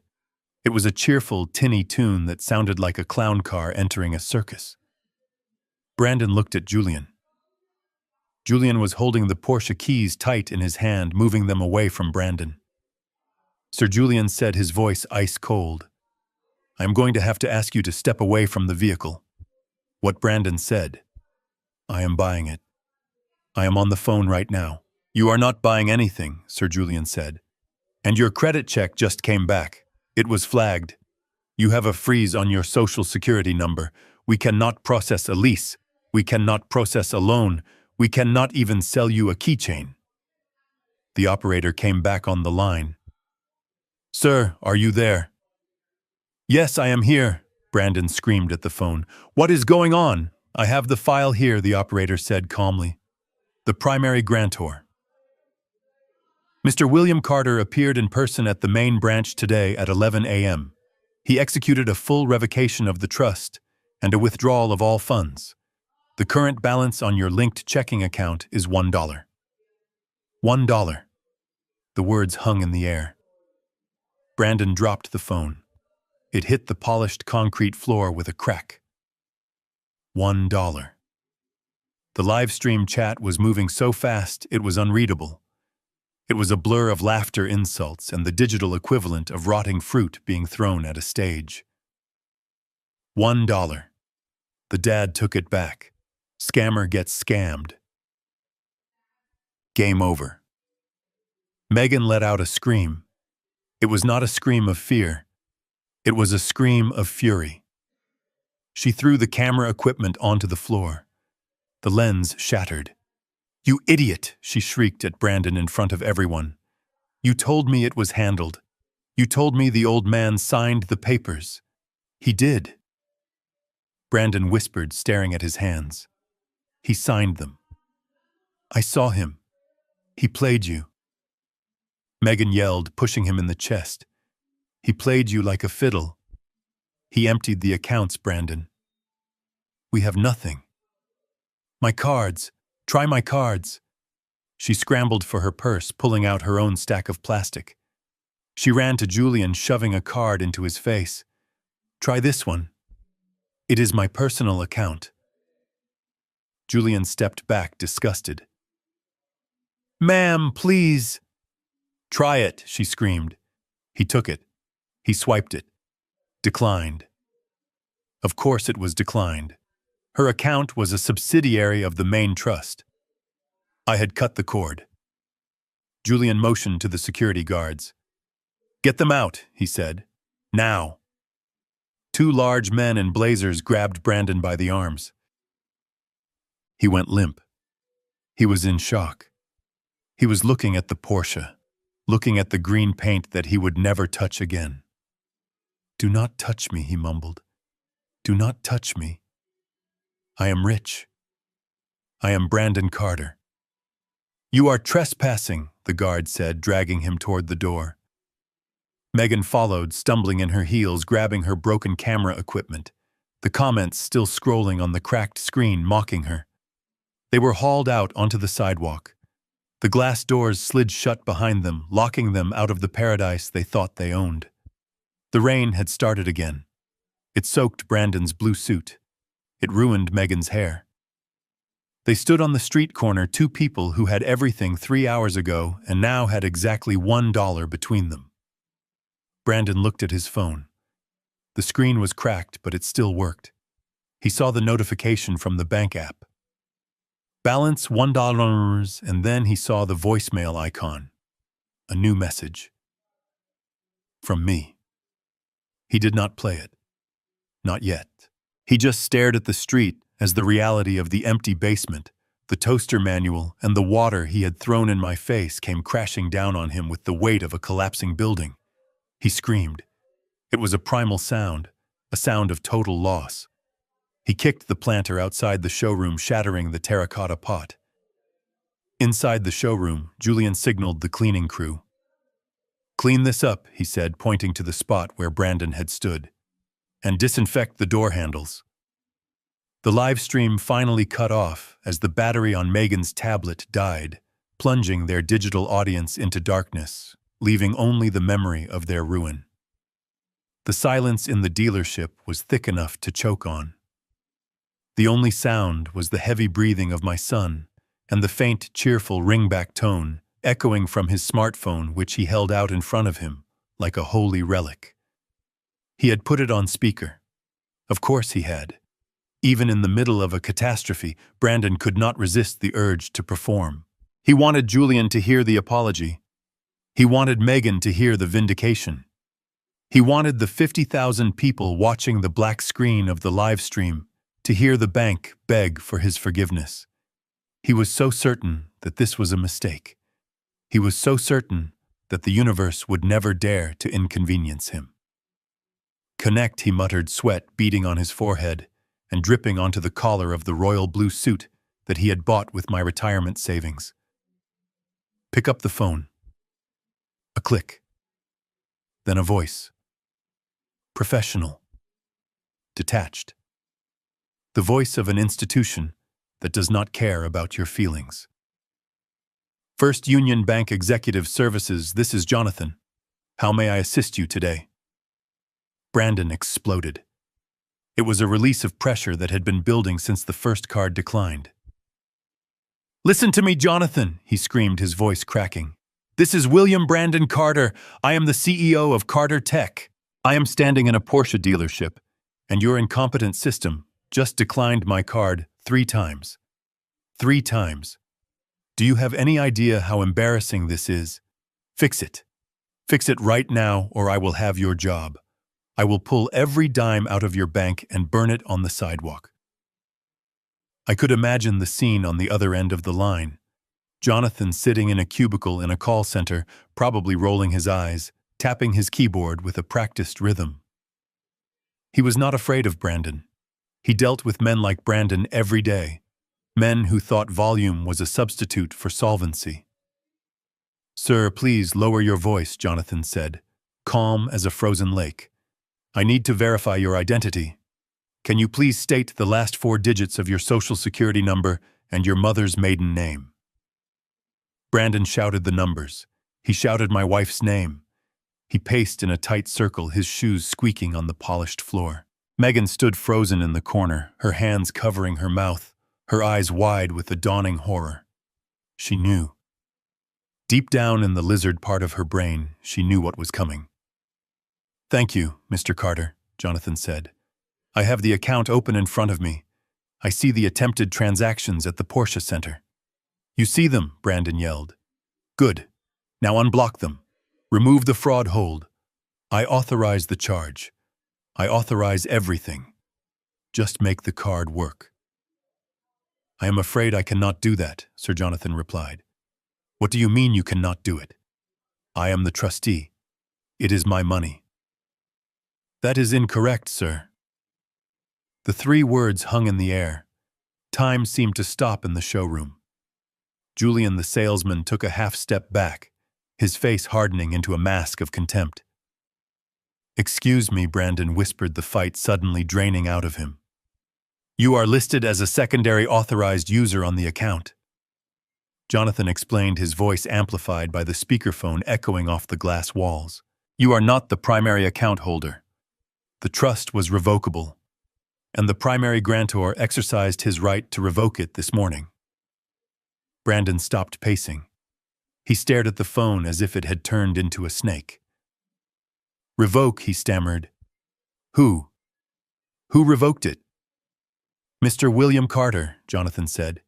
"He appeared in person at our main Seattle branch at 11 a.m. today. He provided notarized documentation dissolving the Carter Family Trust and removing all authorized users." My dad, Brandon, laughed, a high-pitched, hysterical sound. "That is impossible. My dad is... He is confused. He is senile. He does not even know what day it is. He gave me the paperwork this morning. He signed everything over to me. I have the envelope right here." He patted his jacket pocket, where the envelope full of toaster instructions still rested. "I cannot speak to what paperwork you believe you have," Sir Jonathan said. "But Mr. Carter was verified by our branch manager, Mr. Garrison. He was lucid. He was specific. And he was very thorough." Brandon looked at Megan. She was shaking her head, slowly backing away from him as if he were radioactive. Okay, Brandon said, his voice trembling. "Fine." He threw a tantrum. He locked the cards. "Whatever. I will deal with him later.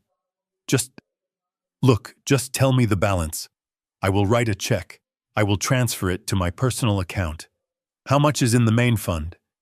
He needed a number. He needed a lifeline. He needed to hear that the $4.5 million was still there, just out of reach. "I am looking at the transaction history." "Now," Jonathan said. "There was a wire transfer initiated at 11:15 a.m. "A transfer," Brandon whispered. "To where?" "To an international account. Switzerland, I believe." "How much?" Brandon screamed. "How much did he move?" "All of it, sir." The floor seemed to tilt. Brandon grabbed the roof of the green Porsche to steady himself, leaving a sweaty handprint on the pristine paint. "All of it," he choked out. "The entire liquid balance of $4,522,318, Jonathan recited, plus the closing of the investment positions." So what is left?" Brandon asked. He sounded like a child. A lost child in a dark wood. Sir Jonathan said, and for the first time there was a hint of something else in his voice. Maybe pity. Maybe amusement. "The current available balance in the checking account is $1. $1. The words slammed into Brandon like a physical blow. He dropped the phone. It clattered onto the tile floor, but the connection held. $1, Jonathan's voice continued from the floor, tinny and distant. "Mr. Carter left a note on the file regarding the remaining balance. Would you like me to read it?" Brandon did not answer. He could not breathe. He was gasping for air, clawing at his tie. Megan stepped forward. She looked down at the phone. "Read it," she hissed. "The note says..." Jonathan paused, clearing his throat. "It says, buy yourself a soda, son. Do not choke on it." The line went dead. Silence reclaimed the showroom. Absolute, crushing silence. Then the laughter started. It didn't come from the room.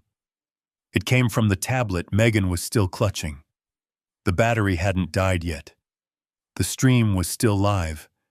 The audio from the phone call had been broadcast to 50,000 people. The chat was a blur of mockery. The emojis were relentless. Laughing faces, skulls, clowns. $1. Daddy took the black card away. Owned. Best stream ever. Brandon looked at the tablet. He saw the world laughing at him. He saw his reputation incinerating in real time. Julian stepped forward. He wasn't smiling anymore.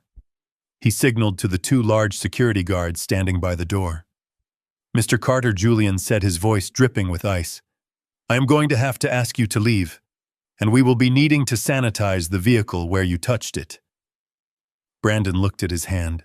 He looked at the car. Almost. He looked at Megan. Megan looked back at him with eyes that were black holes of hatred. She didn't see her husband. She didn't see a CEO. She saw a fraud. She saw a man who had promised her the world and delivered a $1 balance. You idiot, she screamed. You absolute useless idiot! She threw the tablet at him. It missed his head and shattered against the wall. Brandon fell to his knees. He didn't scream. He didn't cry. He just stared at the floor, at the phone that had delivered his death sentence. $1, he whispered. He reached into his pocket. He pulled out the envelope I had given him that morning. He tore it open with frantic, trembling fingers. He poured the contents onto the floor. Instruction manuals. Warranty cards for a toaster oven. A diagram of how to insert the crumb tray. He picked up the diagram. He stared at it. And then he started to laugh. It was a broken, jagged sound. The sound of a man whose mind has just snapped under the weight of reality. He laughed and laughed, surrounded by the wreckage of his ego, while the security guards grabbed him by the arms and began to drag him toward the exit. The Uber ride back to the mansion was a silent, suffocating journey of wet clothes and terror. Brandon and Megan did not speak. They could not. The driver dropped them at the curb of the house they no longer owned effectively. They ran up the driveway, the rain plastering their hair to their skulls. Brandon fumbled with his keys, his hands shaking so violently he dropped them twice before managing to unlock the front door. They burst into the foyer. It was quiet. The house felt different. It felt hollow. "Where is he?" Brandon screamed, his voice echoing off the high ceilings. "Where is the old thief?" He did not wait for an answer. He sprinted to the basement door. The heavy chair he had dragged in front of it to trap me was gone, pushed aside. The deadbolt was unlocked. He threw the door open and thundered down the wooden stairs, Megan right behind him. "Dad! Come out here right now," he yelled. But his voice just bounced off the concrete walls. The basement was empty. The metal cot was stripped bare. The thin mattress rolled up neatly. The folding table was clear. The computer tower in the corner was dark and cold. Brandon spun around wildly, looking for a hiding spot, looking for the huddled figure of the father he thought he controlled. He saw the window well above the crates. The glass pane removed the wet grass blowing in. "He is gone," Megan whispered. She walked to the center of the room. She looked at the mini fridge. It was open and empty. She looked at the corner where my small bag of clothes used to be. Gone. "He escaped," Brandon said. "He escaped and he went to the bank." "How? How did he get out?" He walked over to the table. There was a single object left behind. It was the plastic digital watch he had bought me at the drugstore, the cheap $5 piece of junk I had worn for 3 years. It was sitting in the center of the table, ticking loudly in the silence. Beside it was his own cell phone, the one he had smashed in the dealership. It was buzzing. Not a notification. A call. He picked it up. The screen was spiderwebbed with cracks, but the caller ID was visible through the glass shards. "Dad." Brandon stared at the screen. His thumb hovered over the answer button. He looked at Megan. She nodded, her eyes wide with fear. He swiped the screen. He put the phone to his ear. "You," he breathed. "You old... Where are you?" I sat in the first-class lounge at SeaTac, swirling the last of my Pinot Noir. The leather chair was soft. The air was warm. I watched the rain streak against the floor-to-ceiling windows, soundproofed against the roar of the jet engines outside. "Hello, son," I said calmly. "I assume you are in the basement. How is the temperature down there?" Bring it back, Brandon screamed. Bring it back right now, every cent. I will call the police. I will tell them you stole it. I will tell them you are senile and you tricked the bank. You can call the police, Brandon, I said, taking a sip of wine. In fact, you will not have to. They are already on their way. What are you talking about? I am talking about the USB drive I pulled from your computer, son. I am talking about the folder labeled tax docs. I am talking about the $50,000 wire transfer to Paul Hayes, the forger. There was a silence on the line, a heavy, thick silence. I could hear his breathing stop. You looked at my computer. I audited your computer, I corrected him, and I found some very interesting discrepancies. Money laundering is a federal crime, Brandon. So is conspiracy to commit fraud. And forging medical documents to institutionalize a parent, that is a special kind of felony. You are lying, he whispered, but his voice lacked conviction. He knew what was on that drive. I sent the packet to the IRS Criminal Investigation Division this morning. I continued, my voice steady and cold. I also CC'd the local FBI field office regarding the forgery ring. They seemed very interested. I imagine they are pulling into your driveway right about now. No. Brandon moaned. No, Dad, please. We can fix this. Just send me enough to leave. Send me enough to run. Run where, son? Your passport is in the safe upstairs, and I believe the house is currently being seized as a criminal asset. Megan snatched the phone from him. William, listen to me, she shrieked. You cannot do this. We are family. I am your daughter-in-law. You are a woman who cut off my water, Megan, I said. You are a woman who kicked my food under the table. You are not family. You are a bad investment. I just wrote off. William, please, she began to sob. Save your tears, I said. You are going to need them for the jury. I checked the departure board. My flight was boarding. I have to go now, I said. My flight is leaving. Flight. Brandon asked, his voice distant, coming from the background. Where are you going? The state home. I laughed. It was a genuine laugh. No, son. I am not going to the state home.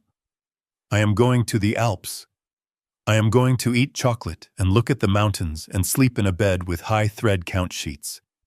I am retiring, Brandon, with my money. And you, I added, my voice dropping to a whisper. You are going to prison.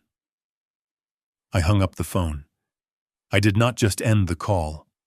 I removed the SIM card from the device and dropped it into my glass of wine. I watched it sink to the bottom, red liquid swirling around the tiny chip. I stood up. I picked up my aluminum briefcase. I walked to the gate. Back in the basement, Brandon stared at the dead phone. He looked at Megan. She was slumped against the concrete wall, weeping into her hands. Then they heard it. The sound I had promised. Sirens. Not one siren. Many. They were getting louder, coming up the street, getting closer to the house that was no longer theirs. Brandon looked at the window, the small square of gray light that had been my only view for 3 years. He ran to it. He climbed up on the crates, desperate to see. He looked out. Blue and red lights flashed against the rain. Black SUVs with government plates were blocking the driveway. Men in windbreakers with yellow letters on the back were stepping out. FBI. IRS. They were coming to the front door. Brandon dropped back down to the floor. He looked at the basement around him. The cold, the damp, the darkness. He realized then that I hadn't escaped the prison. I had just traded places with him. He sat on my cot, the metal springs creaking under his weight, and waited for the heavy boots to come down the stairs. The heavy oak front door of the mansion, the one Brandon had spent $10,000 refinishing to impress his guests, did not stand a chance against the federal battering ram. I was 30,000 feet in the air, sipping champagne when it happened, but I can see it as clearly as if I were standing in the foyer. The sound of splintering wood echoed through the house, shattering the silence that had settled over the empty rooms. Brandon was still in the basement, huddled on my old cot, when he heard the crash upstairs. He flinched, curling into a ball. He knew what that sound meant. It was the sound of consequences arriving at terminal velocity. He heard the heavy boots on the hardwood floor above. A dozen pairs. Tactical gear. The shouting was precise and coordinated. Federal agents. Clear left. Clear right. Secure the perimeter. Megan screamed. She had been trying to hide in the laundry room, trying to delete photos from her phone, trying to distance herself from the man she had married for money that no longer existed. They found her in seconds. An agent kicked the door open, and she scrambled backward, knocking over a bottle of bleach that spilled across the tile, a white puddle spreading like her fear. "I didn't do anything," she shrieked, her hands raised. "It was him. It was Brandon. He forced me. I am a victim here." They did not listen. They did not care about her tears. They cuffed her hands behind her back, zip ties cutting into her wrists. They dragged her out into the hallway, past the expensive art on the walls that was already being tagged as evidence. Down in the basement, Brandon heard them coming for him. He stood up. He tried to straighten his ruined suit. He tried to summon the arrogance that had carried him through life for 32 years. But when the basement door flew open and the flashlight beams cut through the darkness, he was just a terrified boy standing in the damp. "Brandon Carter," an agent shouted, leveling a weapon at him. "Hands where I can see them." Brandon raised his hands. He was shaking. "My father," he stammered. "My father stole the money. He is the one you want. He is running away. I can help you find him." The lead agent walked down the stairs. He was a man I used to work with, a man named Miller, who had zero patience for white-collar criminals who preyed on the elderly. He looked at Brandon. He looked at the squalid conditions of the basement, the thin mattress, the unplugged fridge, the bucket in the corner. "We received the packet from your father," Mr. Carter, Miller said, his voice cold. "We know exactly where the money went. We know about the shell companies in Cyprus. We know about the forgery ring. And we know about the elder abuse." He spun Brandon around and slammed him against the concrete wall. The handcuffs clicked shut. It was a metal sound, final and unforgiving. "You have the right to remain silent," Miller said, dragging him toward the stairs. "And I suggest you use it because your father gave us enough evidence to put you away until you are gray." They hauled him up the stairs. They marched him through the house he had defiled. Out on the front lawn, the neighbors had gathered. The same neighbors Brandon had snubbed for years. The same neighbors who had watched his live streams with envy. Now they watched with phones in hand, recording the downfall. The rain was still falling. Brandon was shoved into the back of a black SUV. He looked out the window and saw Megan being loaded into a separate car. She was screaming at him, spitting venom, blaming him for the ruin of her life. He looked at the house. He saw an agent placing a padlock on the front door. It was over. The empire of lies had collapsed.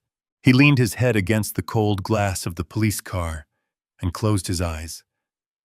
But he could not shut out the image of the water he had thrown in my face. It was the most expensive glass of water in history. 6 months later, the air in the Swiss Alps is crisp and tastes of pine and snow. It is a clean taste. I sit on the terrace of a small chalet overlooking Lake Zurich. The morning sun hits the water, turning it into a sheet of diamonds. On the table in front of me is a pot of rich dark coffee, a basket of fresh bread, and a block of high-quality chocolate.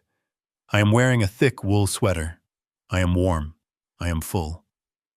I pick up my tablet and scroll through the news from back home.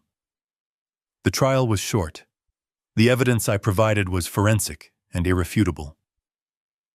Brandon's defense attorney, a court-appointed lawyer because he could not afford private counsel, tried to argue that he was coerced, but the jury did not buy it.